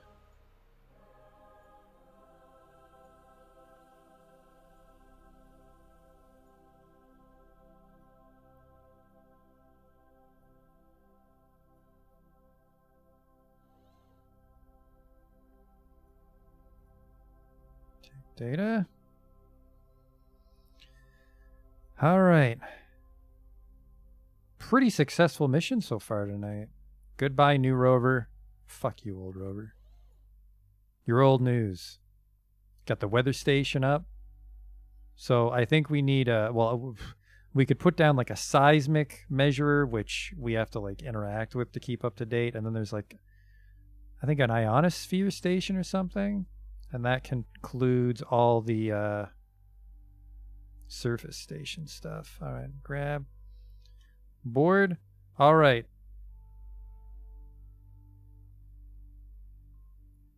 How the fuck am I going to dock this thing without a pilot? I might actually get it really close, spacewalk Jokey home, and then have Jebediah climb in and steer this thing in. That might actually be the best choice. All right. Our target is Gosling Station, so we have to make sure we go the right way.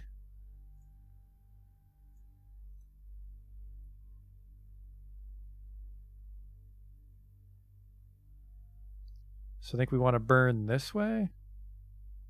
But I don't know what that correlates to.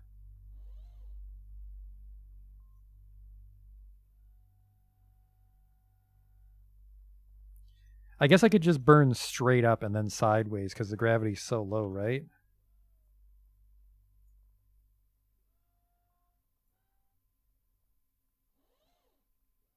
Save it again. Okay.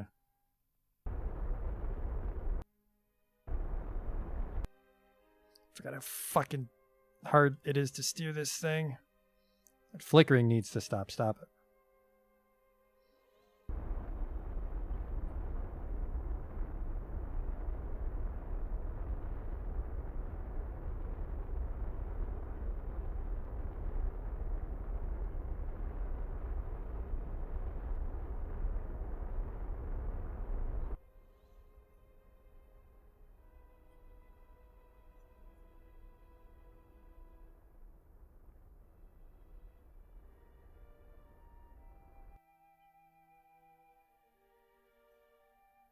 Okay, I'm just burning in weird random directions, but our apoapse is the right height.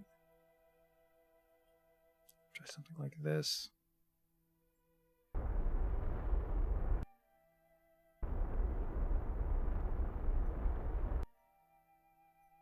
The hell is...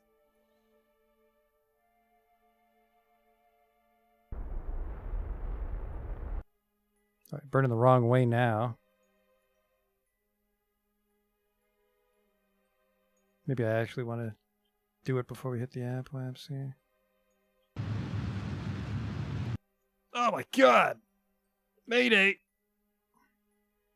Turn on SAS this. I don't have SAS on this ship because these guys aren't pilots. That's the problem with the ascent here.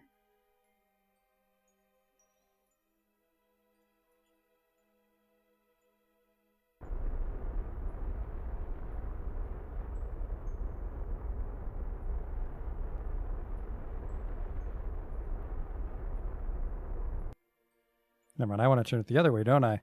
Horribly inefficient on this lander here. God damn it, would you stop with this?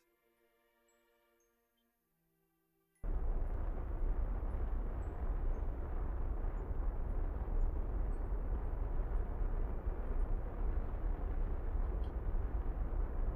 gonna fucking burn everything up just trying to launch it.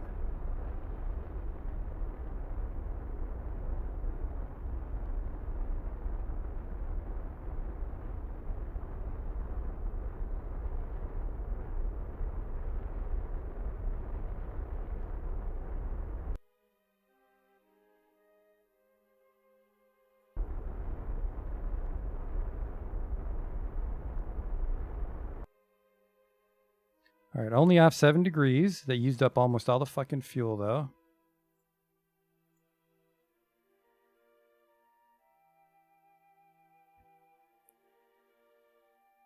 So yeah, note to self, never fly without a pilot again.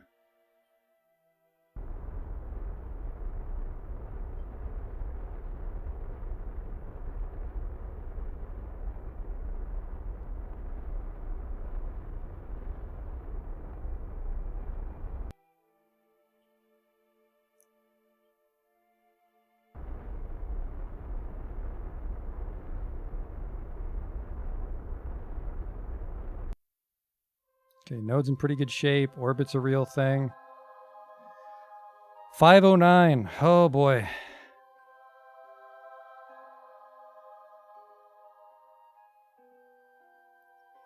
Yeah, the only problem with the probe core is with a probe core we'll have to send up a new lander, which is a whole other mission. 500 should be enough to meet up with Gosling Station. Even though I did fucking mangle the launch. We'll just send another refueler with a pilot.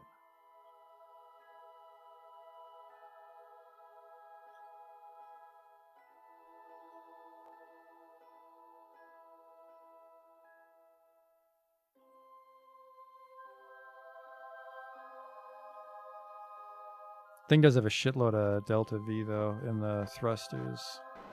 Sorry, the monopropellant is what I mean.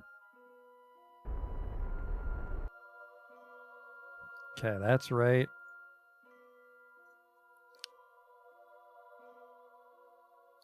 Node is off enough that I don't think we'll ever get a rendezvous. So what is it? This one for ascending?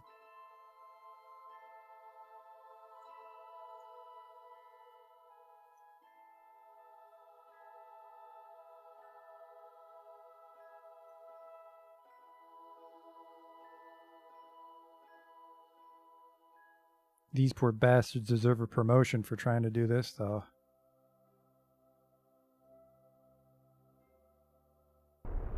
It's the wrong one. I don't think I'll ever remember the order for these.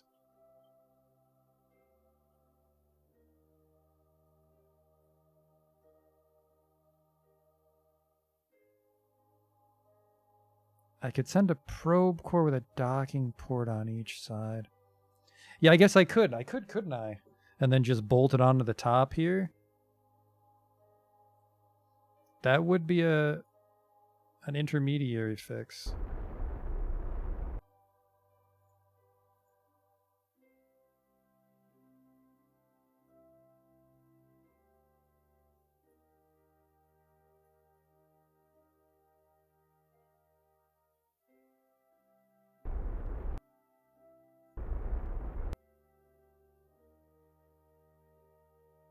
Not too bad, all things considered.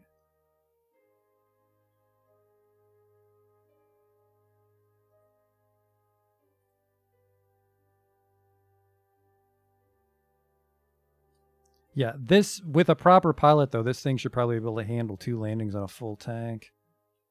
We're pretty much going to botch and have to do just one.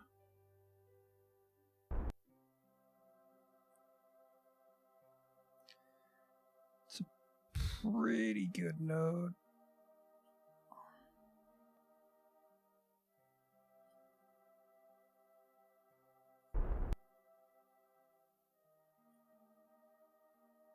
I don't think I can fine-tune it down to a complete 0,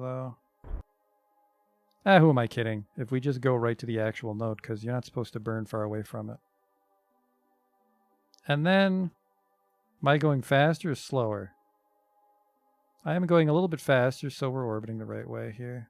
Probably our next circuit is when we can try to actually meet up with this guy. Hey, Bane.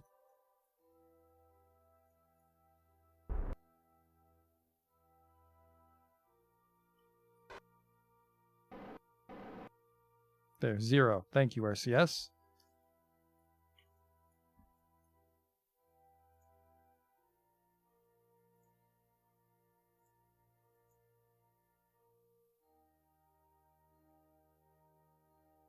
Should actually be getting very close to intersecting with this guy, too, as an added bonus.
Oh, I'm doing target, not orbit velocity. That's why my orbit's getting all fucking wacky tobacky.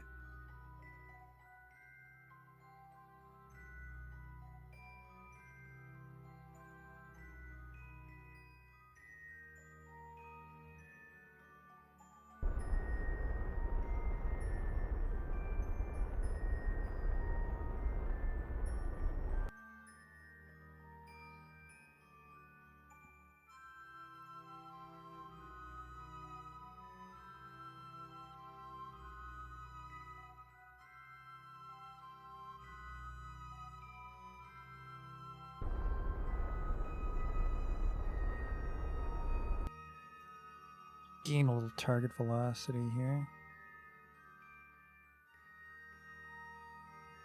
Oh, never mind. He's ahead of me now, so I want to shrink it.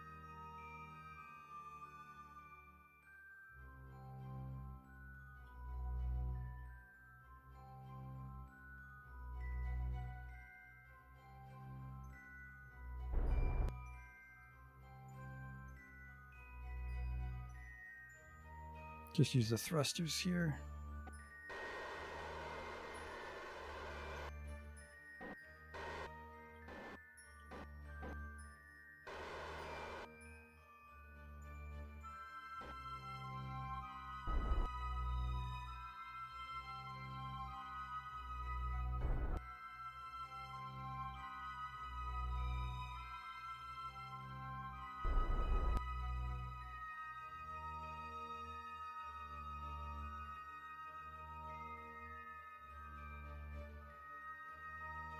It's a nice one. 1.6 kilometers.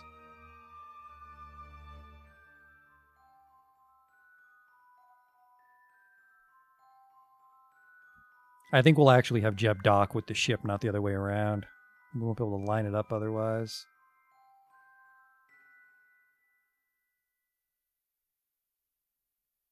Oh, look at that. It gets even closer there. 0.3 kilometers, 4.2. Wow.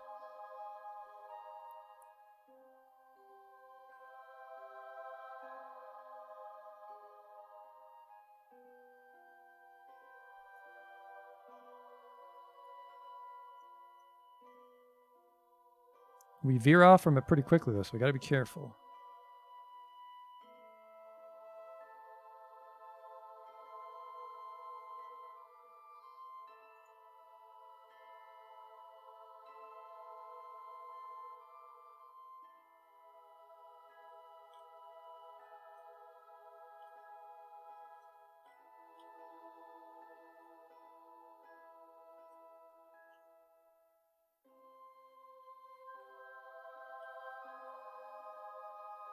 Oh, man.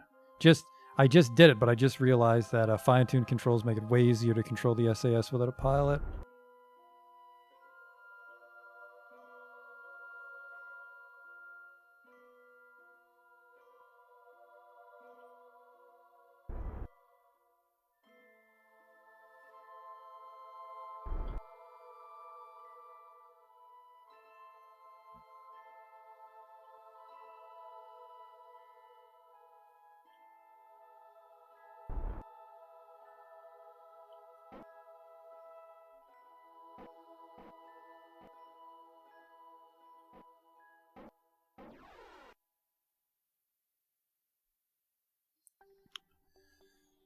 Okay, there she is.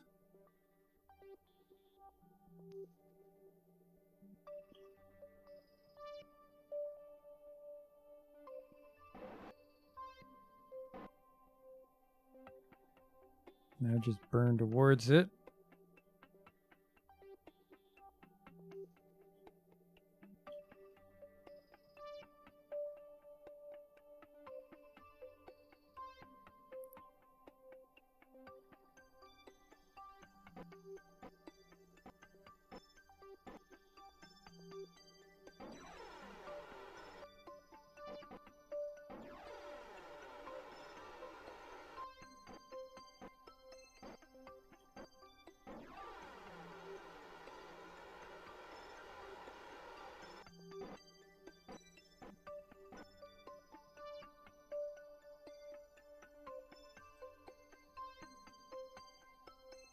Zero kilometers, 3.3 meters per second difference.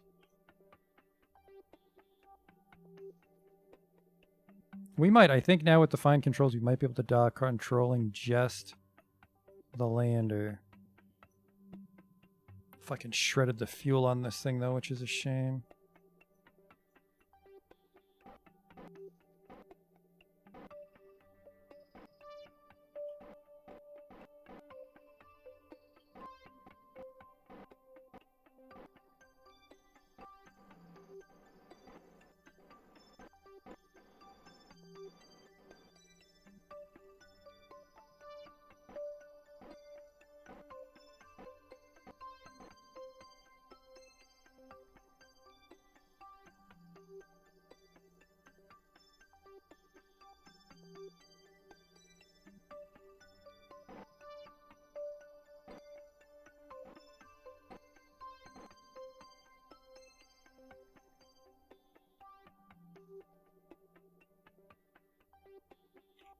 I think we'll be fine. We don't have to kill our speed till like 50 meters probably.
Alright, there should be like no movement, but the velocity of just flying by is bringing us a little bit closer.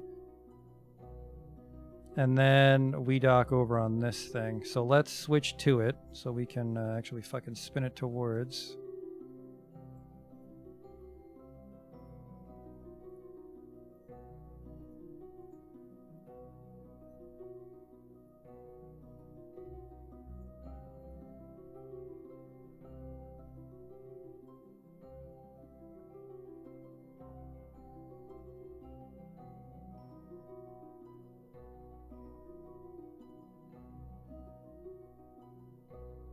Jeb can hold his part steady for us.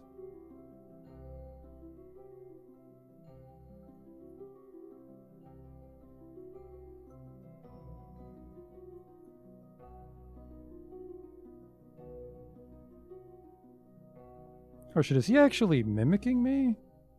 Because I told him to hold position? That's fucking cool.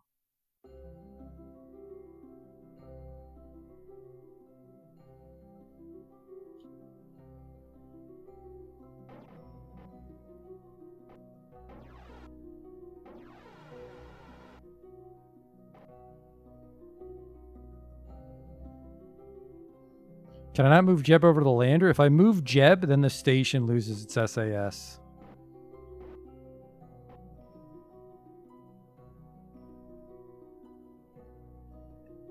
But it looks like at this range, Jeb's actually compensating over there, which is really cool.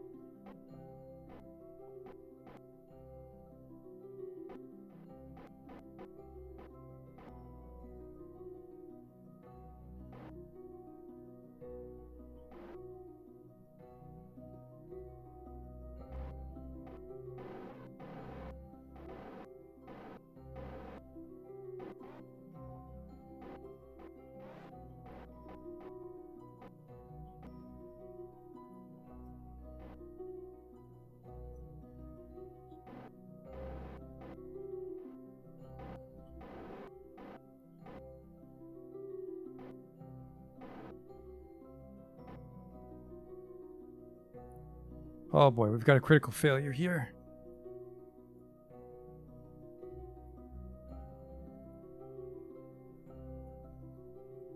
He wasn't quite mimicking me.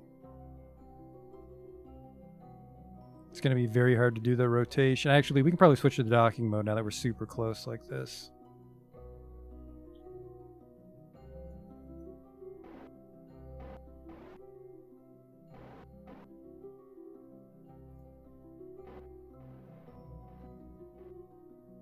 Now that SAS, apparently.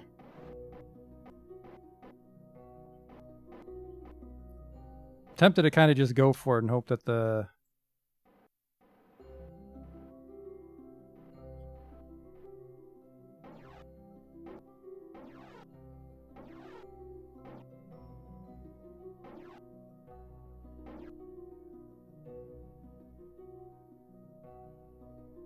Oh shit, does he have a lock to target mode? No, he's not high enough to lock onto target, which sucks.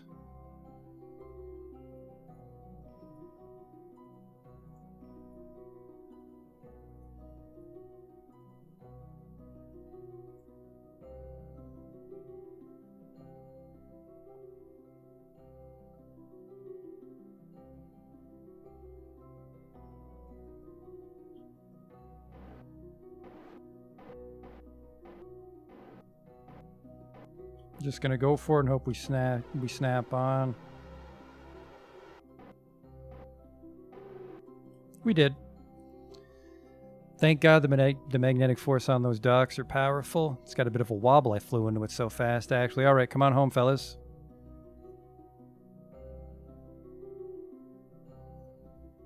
Now, how do I run it with stop research? Okay. I think I have to physically carry the data in. Let's do a CurbNet access, level up our crew. Jokey's a level 2 engineer now, which is pretty great. So he's pretty good at fixing shit. Solar panels he puts down should be very powerful. All right. Review stored data.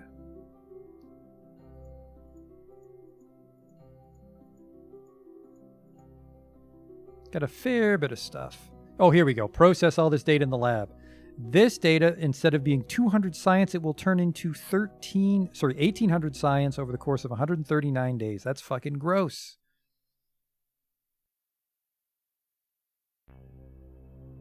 Process that in the lab. This is 40 data. 40 science becomes 250 science in the lab.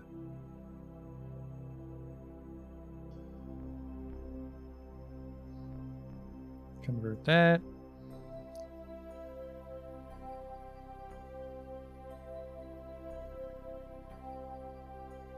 This is weird. This is just a surface sample from the ground, but it's going to become 940 science somehow.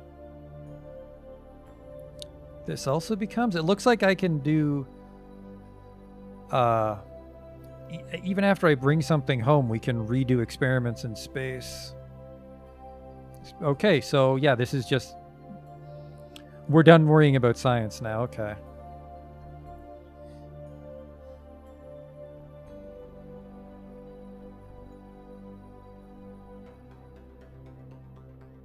Put that in. Cannot analyze data as the lab is full. Okay, so we can actually just keep those stowed in the lander and transfer them over as the processing lab does it.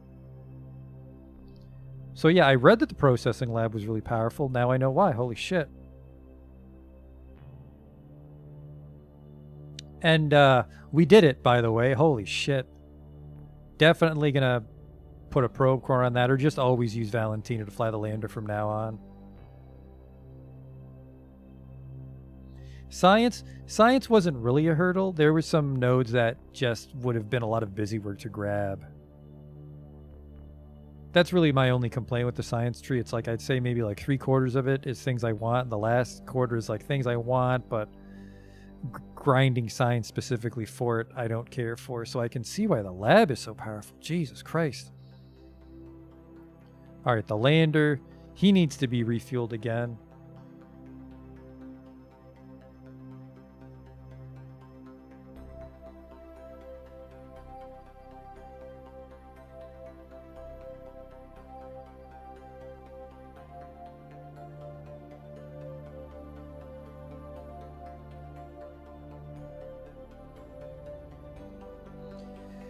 The one downside is we do have to wait like a year now for all that science to come in.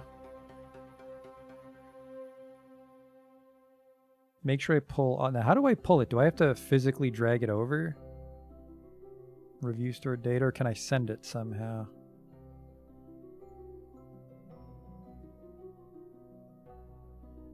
Seismic scan from the Midlands is oddly powerful.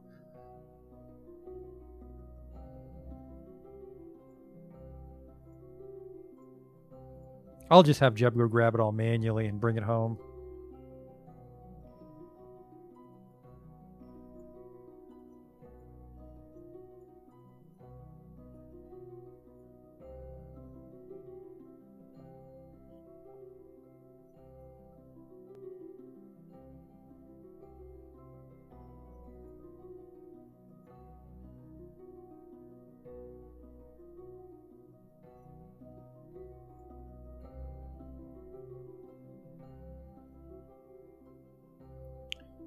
Now, a minor problem is I think maybe one of our contracts was to bring back a moonstone. Or did we already do that?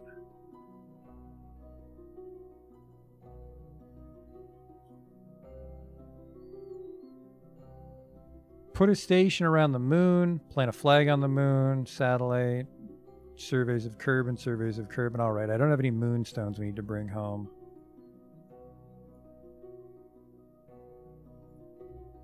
And then right-click on Station Command and check options.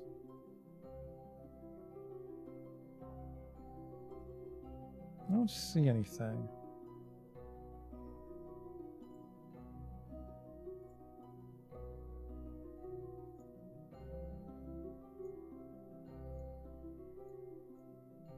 Oh, there's another biome right there. That's called slopes.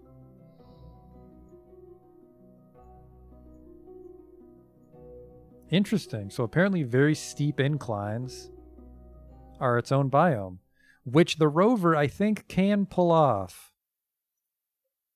But I mean, with the processing lab, we should be done the tech tree.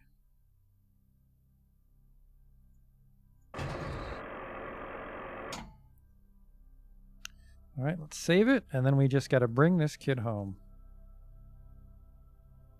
Oh, sorry, we got to put Bobby back in the lab so he can help speed up the processing. Bobby. And then even though Jokey can't fly the fucking thing, he's in charge of the cup.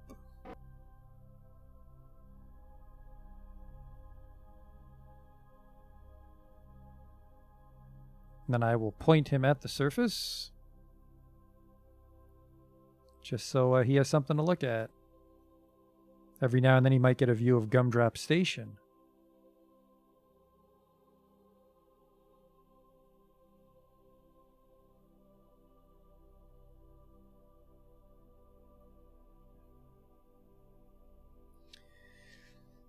So yeah, this thing needs it needs a little more battery power, and it needs a SAS little clamp we need to fly up.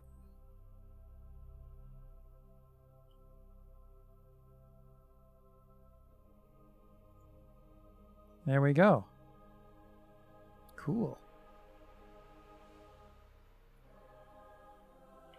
Save it here.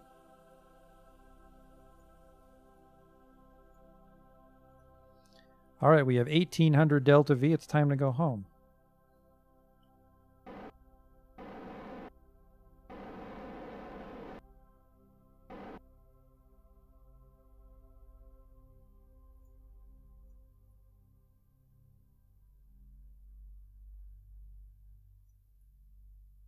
So we just burn at our periaps until we get sucked out, and then we burn at that periaps.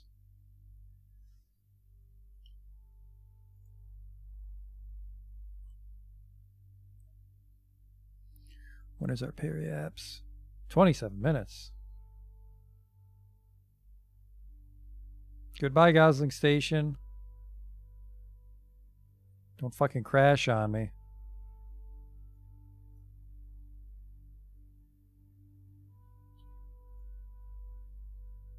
No, it's just a perspective.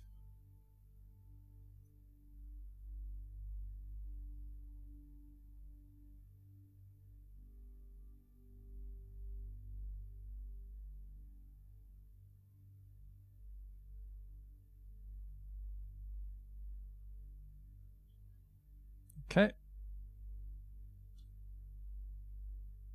Oh shit, we want to build prograde, eh? Retrograde, we'd crash.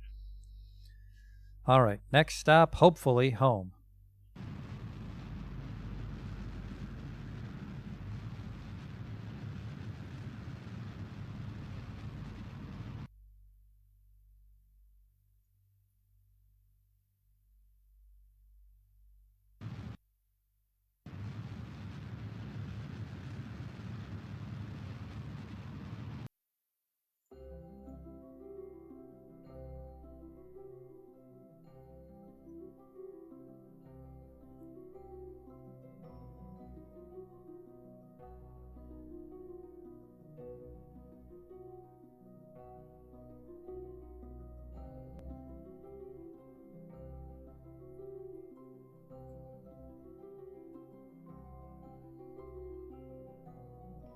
See you, man.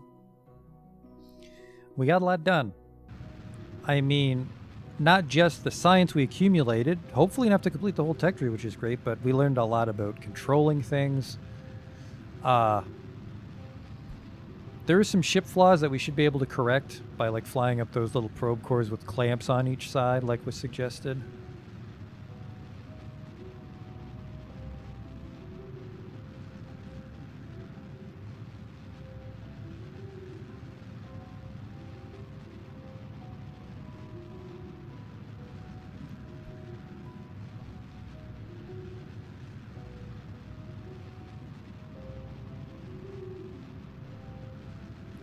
So really the last thing we need to do, we need to fly up. I'm just staring at the periapsis, so I can't concentrate on what I'm saying.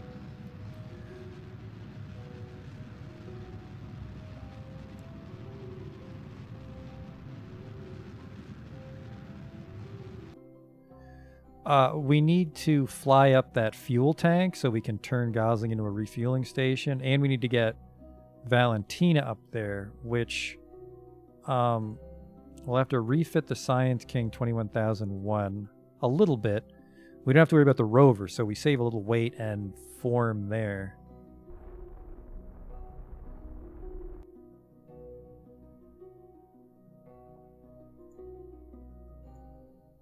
Forgot I put a flag down. Weird crystal thing. Would you just warp to it, please? Thank you.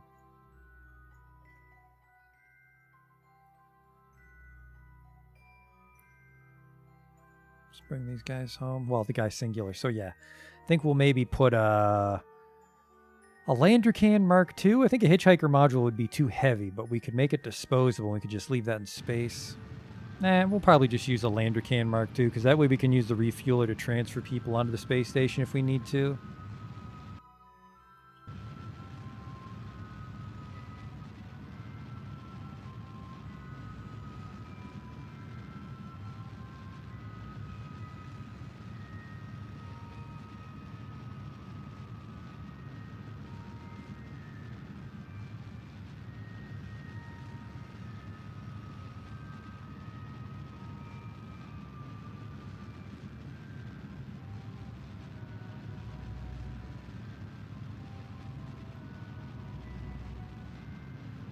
I want to make sure I don't get carried away designing the next ship when I stay up too late. So we won't be at this too much longer, but man, it's going to be heaps of science. Well, not waiting for us, but on the horizon. We'll just be generating science every day whenever the processing lab has a chance to transmit at home.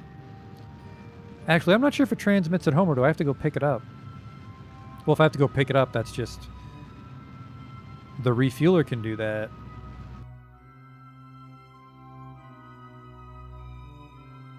Just because we have so much extra fuel, we're just burning it all off.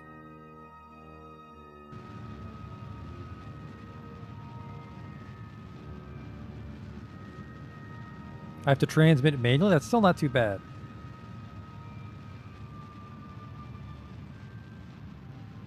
But does that mean I lose value then? Because it's like, oh, we generate 800 science, but I mean, don't I lose value transmitting? We might have to send up a stronger satellite dish. And then we'll actually have to do some contracts for money because we can't...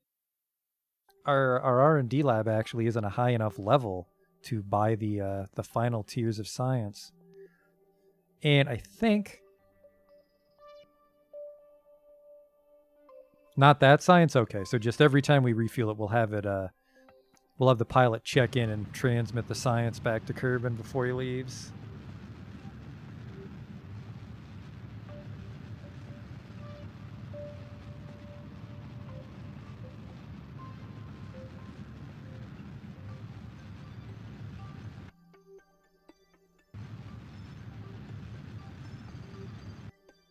Go, and we'll save it, just in case that is too hot of an entry. Reshroud this, so we get a little extra money on recovery. And it is time to head home.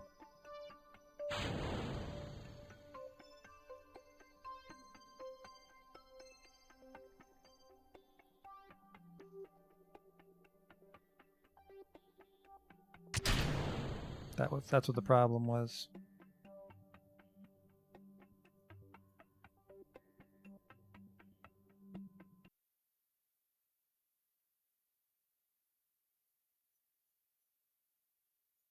Heat shield should hold. We've already flown this type of ship home before. And with physics warp instead of time warp, the SAS should keep us pointed retrograde.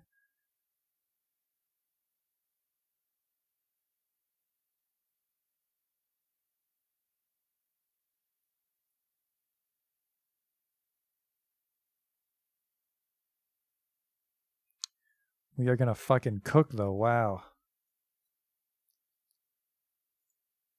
2,000 meters per second?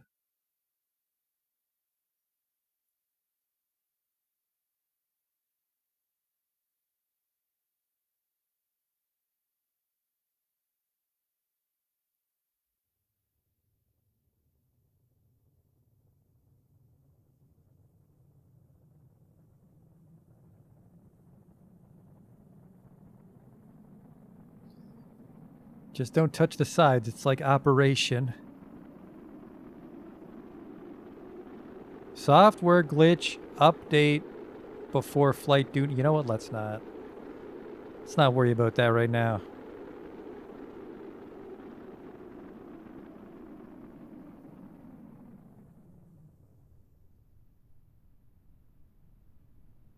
We're fine.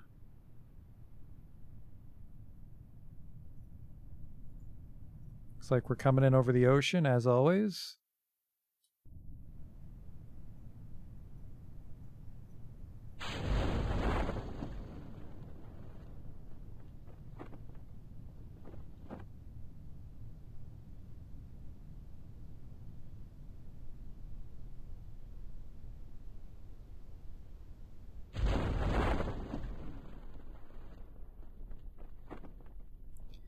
Then we just glide down into the ocean.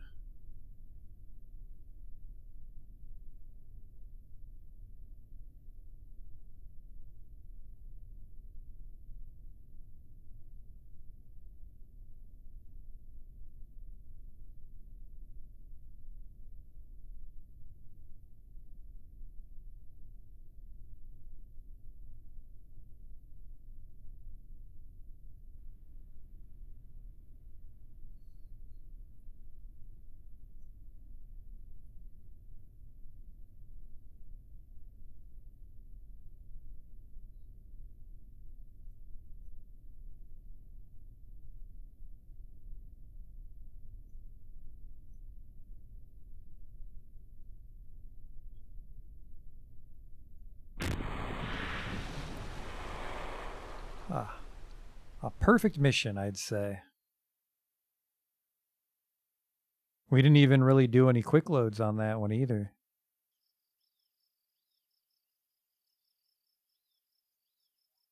He brought back a bunch of science with him, the stuff that we didn't bother to put in the processing lab. He didn't level up, unfortunately.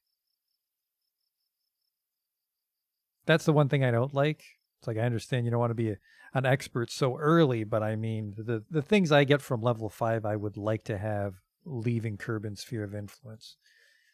And not just like, he's floating around the whole fucking solar system. Oh, now we can lock on to maneuver nodes. It's like, well, that doesn't help me now. I have 373, so I could grab this shit. I could grab an even stronger probe core.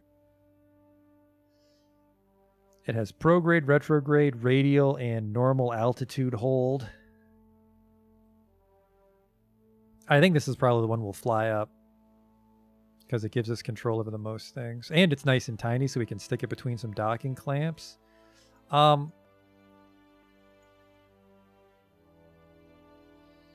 We don't need this for Gosling Station, but these are some nice parts we can build towards later. And then, is Justin still here? Because over here is where we start getting space shuttle parts.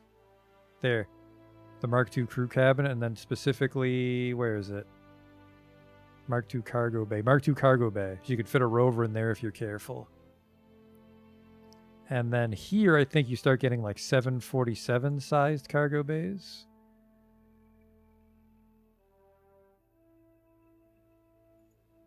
Nope, they're all here, yeah. Mark III cargo bay, cargo 50. Mark III cargo bay, cargo 25. These are very large. Mark III cargo ram, you can make some very big shit. Put the rover in there.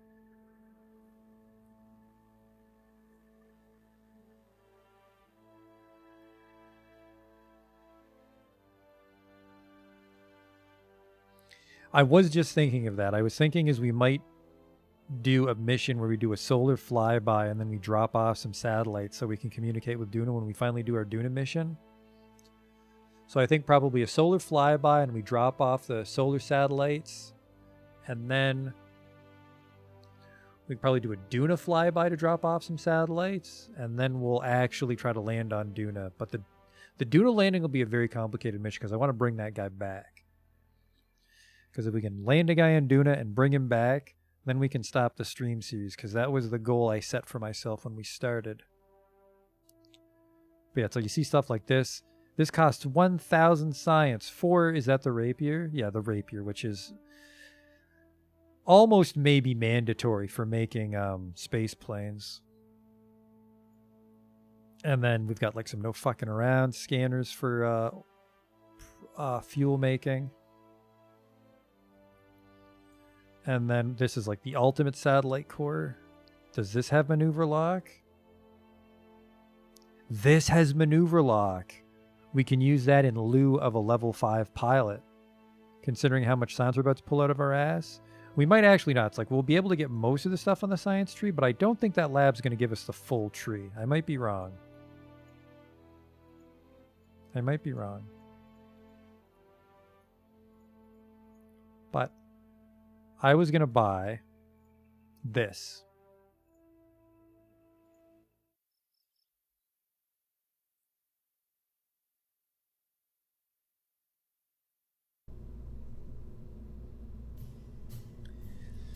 And then basically we retrofit the Science 21000 Mark II.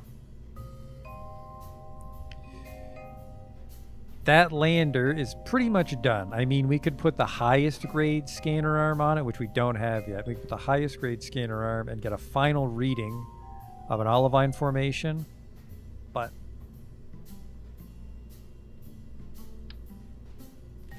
we don't need to worry about that. That's probably overkill. If it's not, we can just go down and do it, right? Sky's the limit. All right.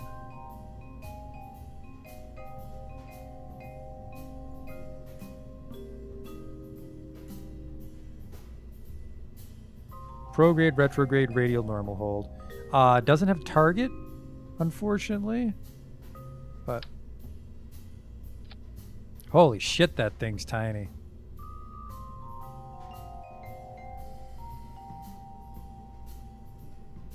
I was honestly expecting it to be bigger. I almost wonder if I should slap an extra control wheel on there while we're here. Might as well, right? Microchips and shit looks fancy.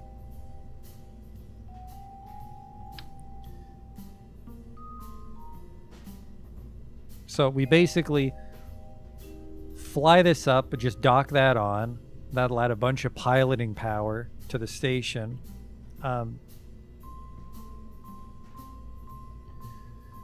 I'll probably put that on the fuel tank part. We'll just always use the lander. I don't think we'll find ourselves in a situation again where we'll need to bring down a scientist and an engineer at the exact same time.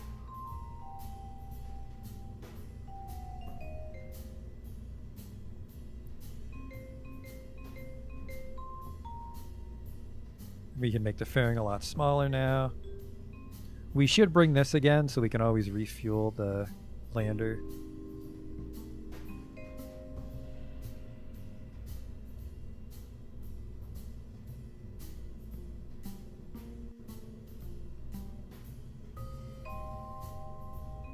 And then I think we'll actually make the refueling module on Gosling just pure liquid. We'll make it it's just for refueling nerve engines.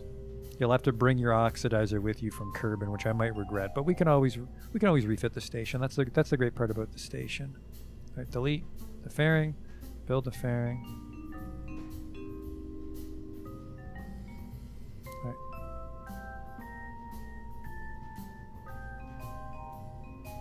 Still too small, Jesus.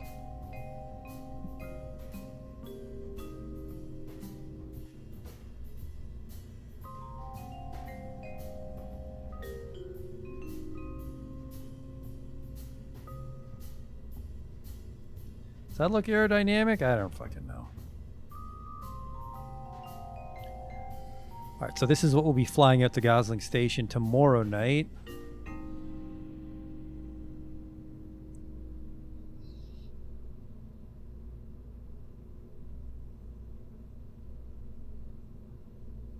Technically, I could just add a little seat to the lander to take down a passenger for low weight. Yeah, but I'm not sure how I would strap a seat onto it.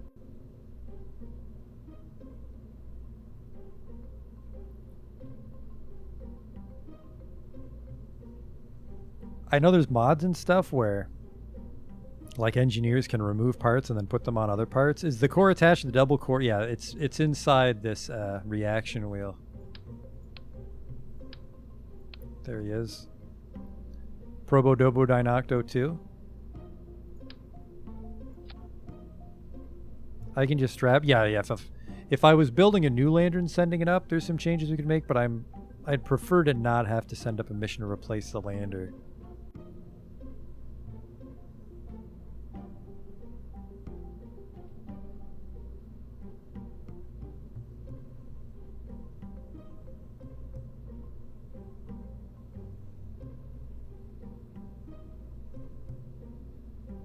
So I could either fly this up and make this part of the lander, and the lander takes it with it, and the pilot stays in the station, or I can put this on the station and keep it there, and then the pilot always goes down with the lander.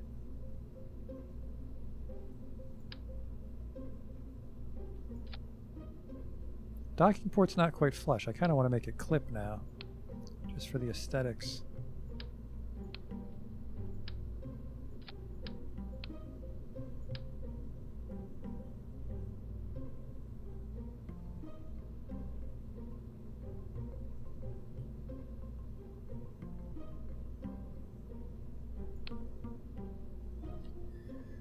I'm not confident it's actually inside that thing, to be honest with you.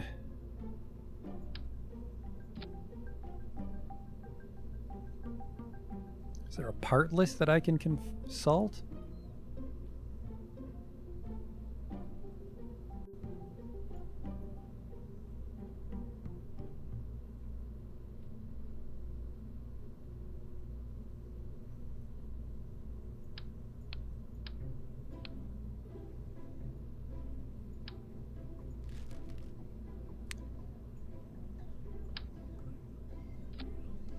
Okay, top left. Rotate and offset.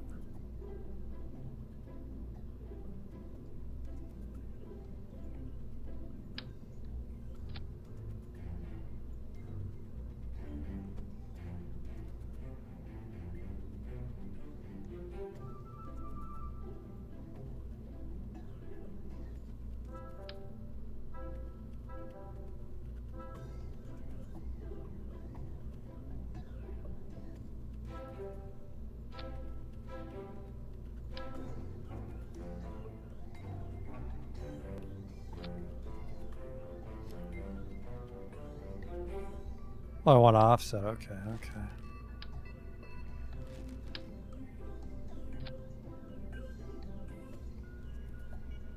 I don't see an offset tool.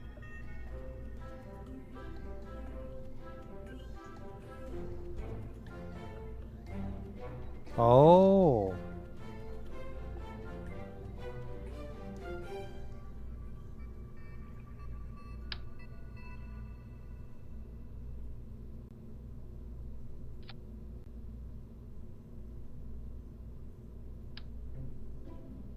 A little too low. Start over.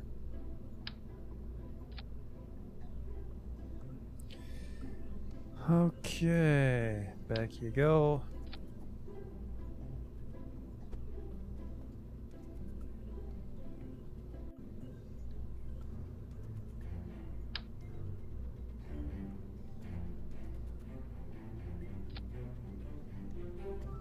Perfect. So that's our secret autopilot module. Don't lose that. So that's I mean, that's technically the payload we're delivering, but we could also maybe bring up the refueling port.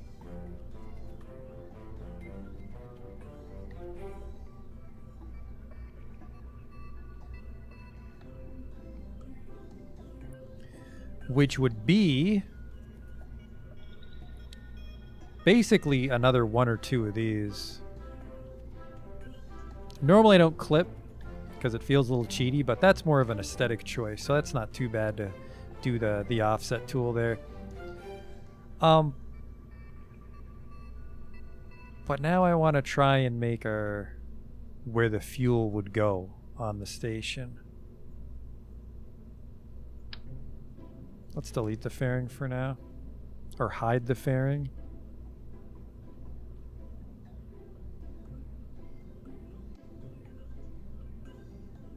All right, let's just delete it for now.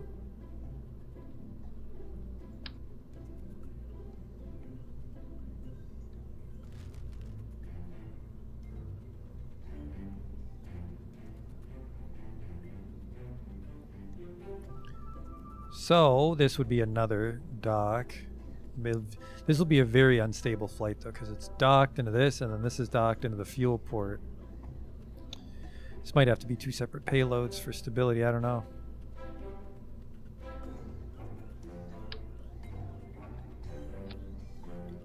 Okay, and then for structural, this.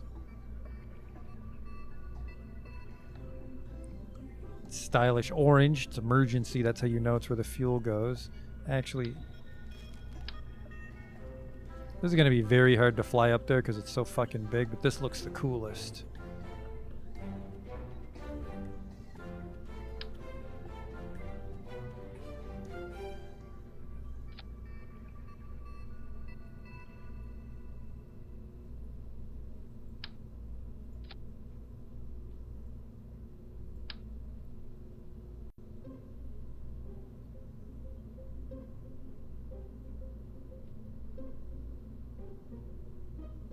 Would you fucking not? Thank you. Let me do this.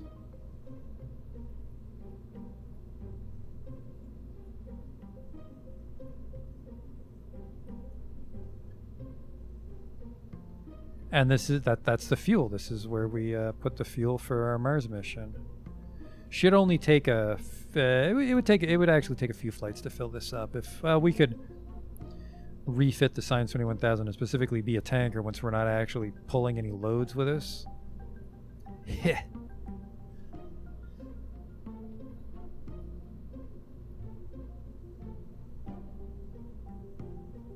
Yeah, you know what? I think if this is just for the station, we can ditch this part.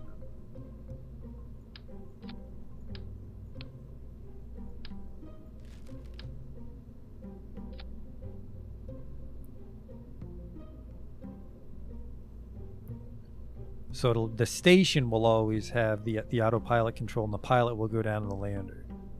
That'll be the new protocol.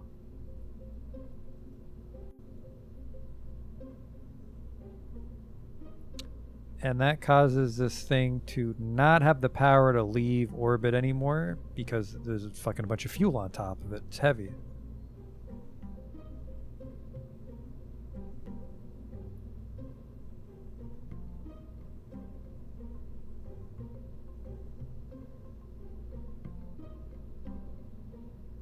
Batteries too for the station, don't forget. Thank you for reminding me.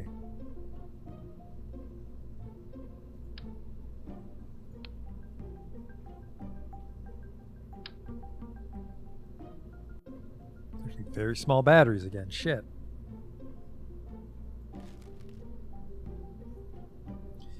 But yeah, the batteries are critical because the space station lab draws a lot of power.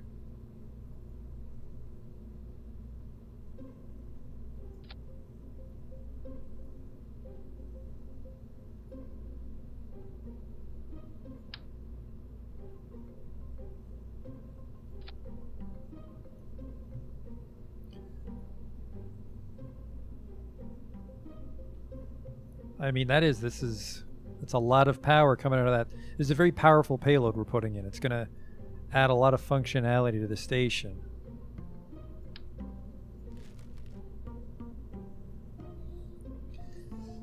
So this end connects to the station, and then this end is what you would dock with.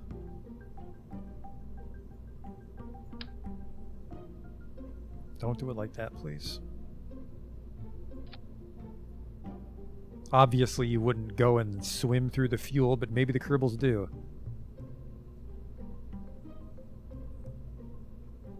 There is real estate if I want to put some gigantic ones, but I don't think I bought that particular upgrade, did I? Power? I didn't. Which sucks. The gigantic solar arrays would look really cool on this.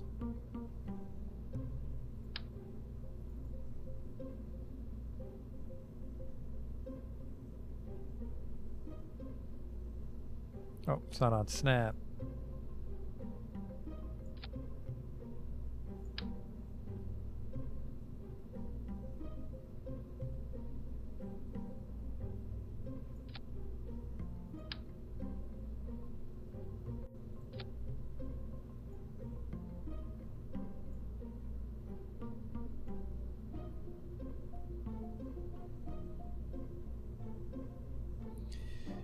Huh, now I kind of wish that I saved up for the gigantic arrays.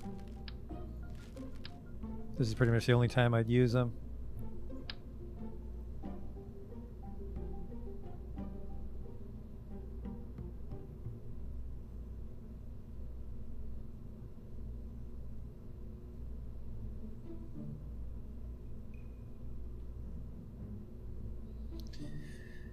Just trying to think.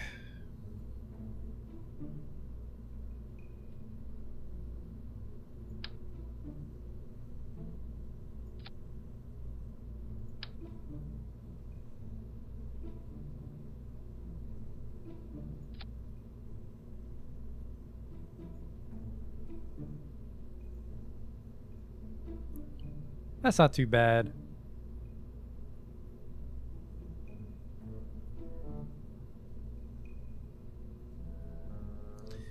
And then I think it actually has more than enough power to transmit to mission control, and I want to say our network's even big enough to communicate to Duna, but we could even strap a satellite. No.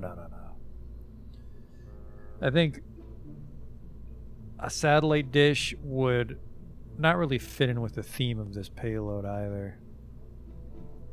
So then we'd have to like retire multiple parts of the station if we end up upgrading it. I do like that.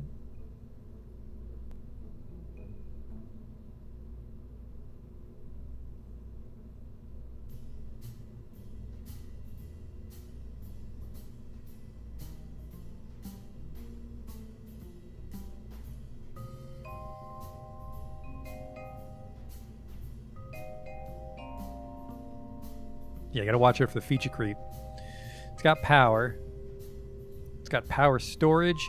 It adds autopilot. This is all we needed. Let's stay within our scope here.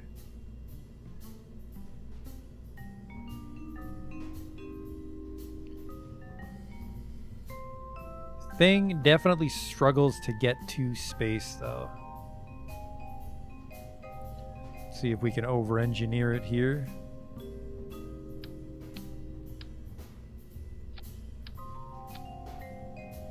Oh yeah, it's definitely. Adding more thrust is not the play here. Do I have the probe core? Yeah, we had the probe core inside this reaction wheel. I hope.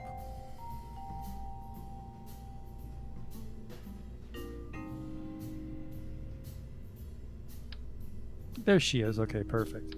I purposely left it revealed so I could double check.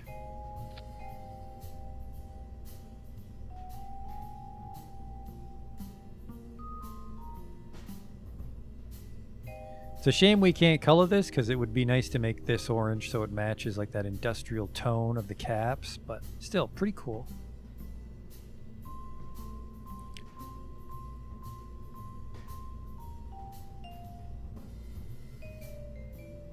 I mean, we could put some lights on it if we wanted to. Because I always like lights for the, you know, the visibility of the station when you're flying towards it.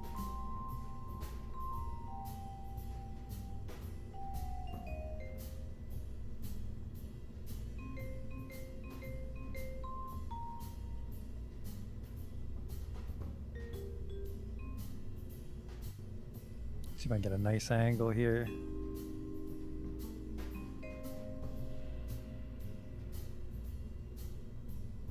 Turn this off. I think the snap's the problem.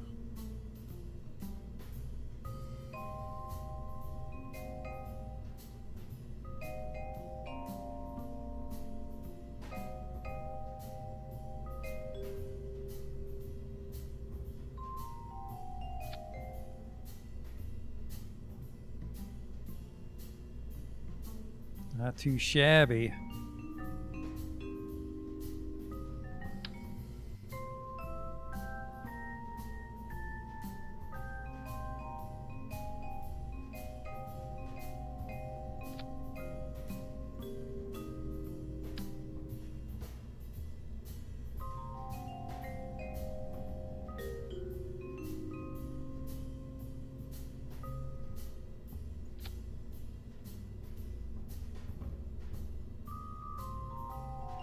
Perfect for draining the batteries on those long nights.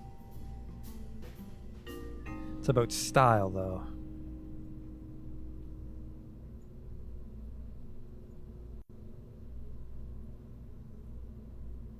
And that, I think, is rather sharp.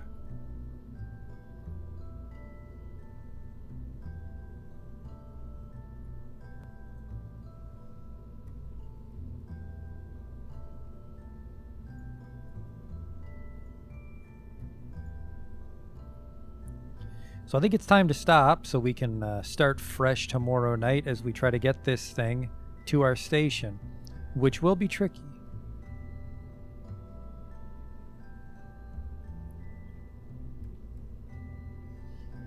Because the main thing is our initial booster isn't enough to get us up anymore. But wait. Okay, here's what we're gonna do. We're gonna back it up a second here because there's something I want to check. Because I think we barely had 3,400 before, right? And 3,400 was actually enough to get us into space and circularize and do our angle change and do half of the Minmus burn. So I think 3,290 at sea level is actually enough to get us into orbit still, because it's not accounting for the altitude change.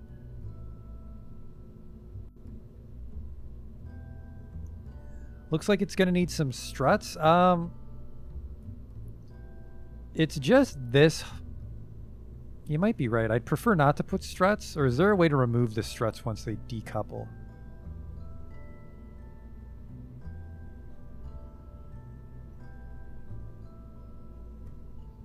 I'm hoping the fairing keeps it strong. But you might be right. But we are about to call it a night, so that's a problem for next time. Do I have the lights on still? I have the lights on still. Lights off. Lights off. Struts break when decoupled. Yeah, so they break when decoupled, but there's the little, like, stud left behind is what I mean. So if I were to do something like this, the bar goes away, but the connector remains. But this would add structural integrity. I just don't want these gaudy things left on the tank. Anchor is the word. Thank you.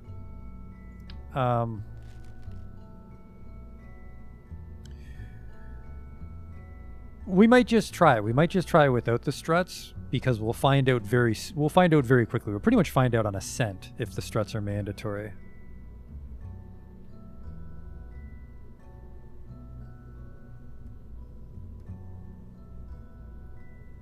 And then, yeah, it's not needed, but for style, we could do this.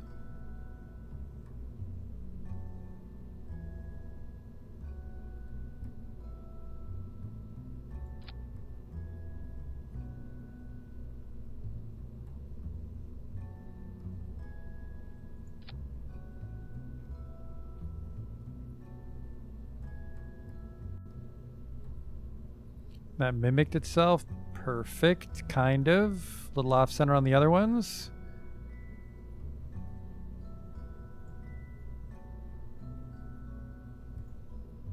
Look at that. Sharp.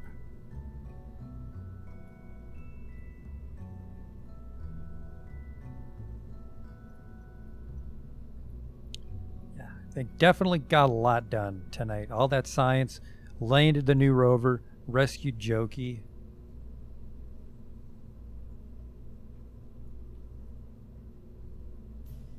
Yeah, tomorrow we're going to get this thing connected to Gosling Station, and then we're getting incredibly close to our final Duna mission. Could I hide the anchors inside the ship? I could if I wanted to, but like I said, we'll try it. We'll try a launch without the struts because I mean, this is going to have some wobble, but I think the fairing might protect it from the stress.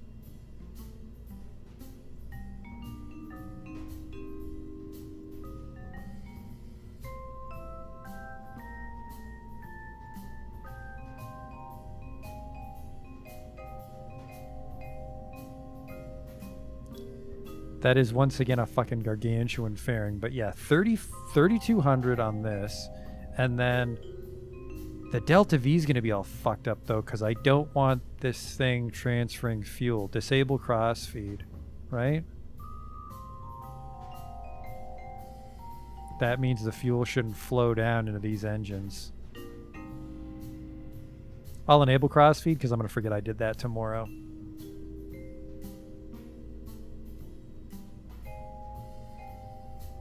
All right, let's double check our staging. Final check to make sure the ship's tip-top for tomorrow. All right. The towers come off, main engines, and then we're in space. Once we're in the vacuum, we remove the fairing, and then we decouple and fire the nerve, and then we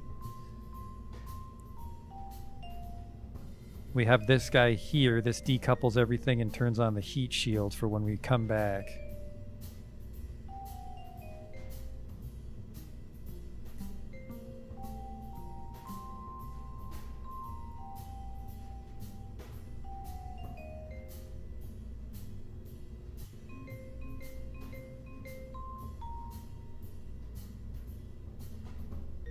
The nerve works above 33k. I feel it just burns so slow, and I have a problem where I normally don't turn my ship quick enough, so I have very steep ascents that I have to circularize. But you might be right. I might need to do an intermediary stage. Like we just use this to get off the ground, and then we have something in the middle. But I mean, this stage, although I keep extending it, is this stage has got us through a lot of missions.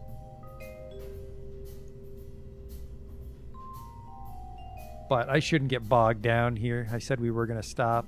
Ship looks wonderful, though. I have high hopes. Let's save it. Oh, sorry. The Science 21,000 Mark III. The thing I said I was going to do is we're going to look at the Science 21,000 Mark II right before we stop. It is time to leave. And I want to see how much Delta V it has at sea level with the lander attached, the rover.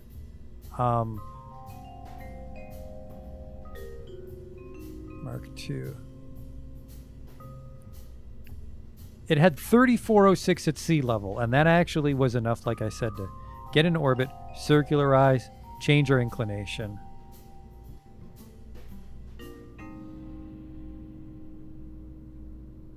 It's 3436, so we would be able to afford everything but the angle change, I think, on the Mark III.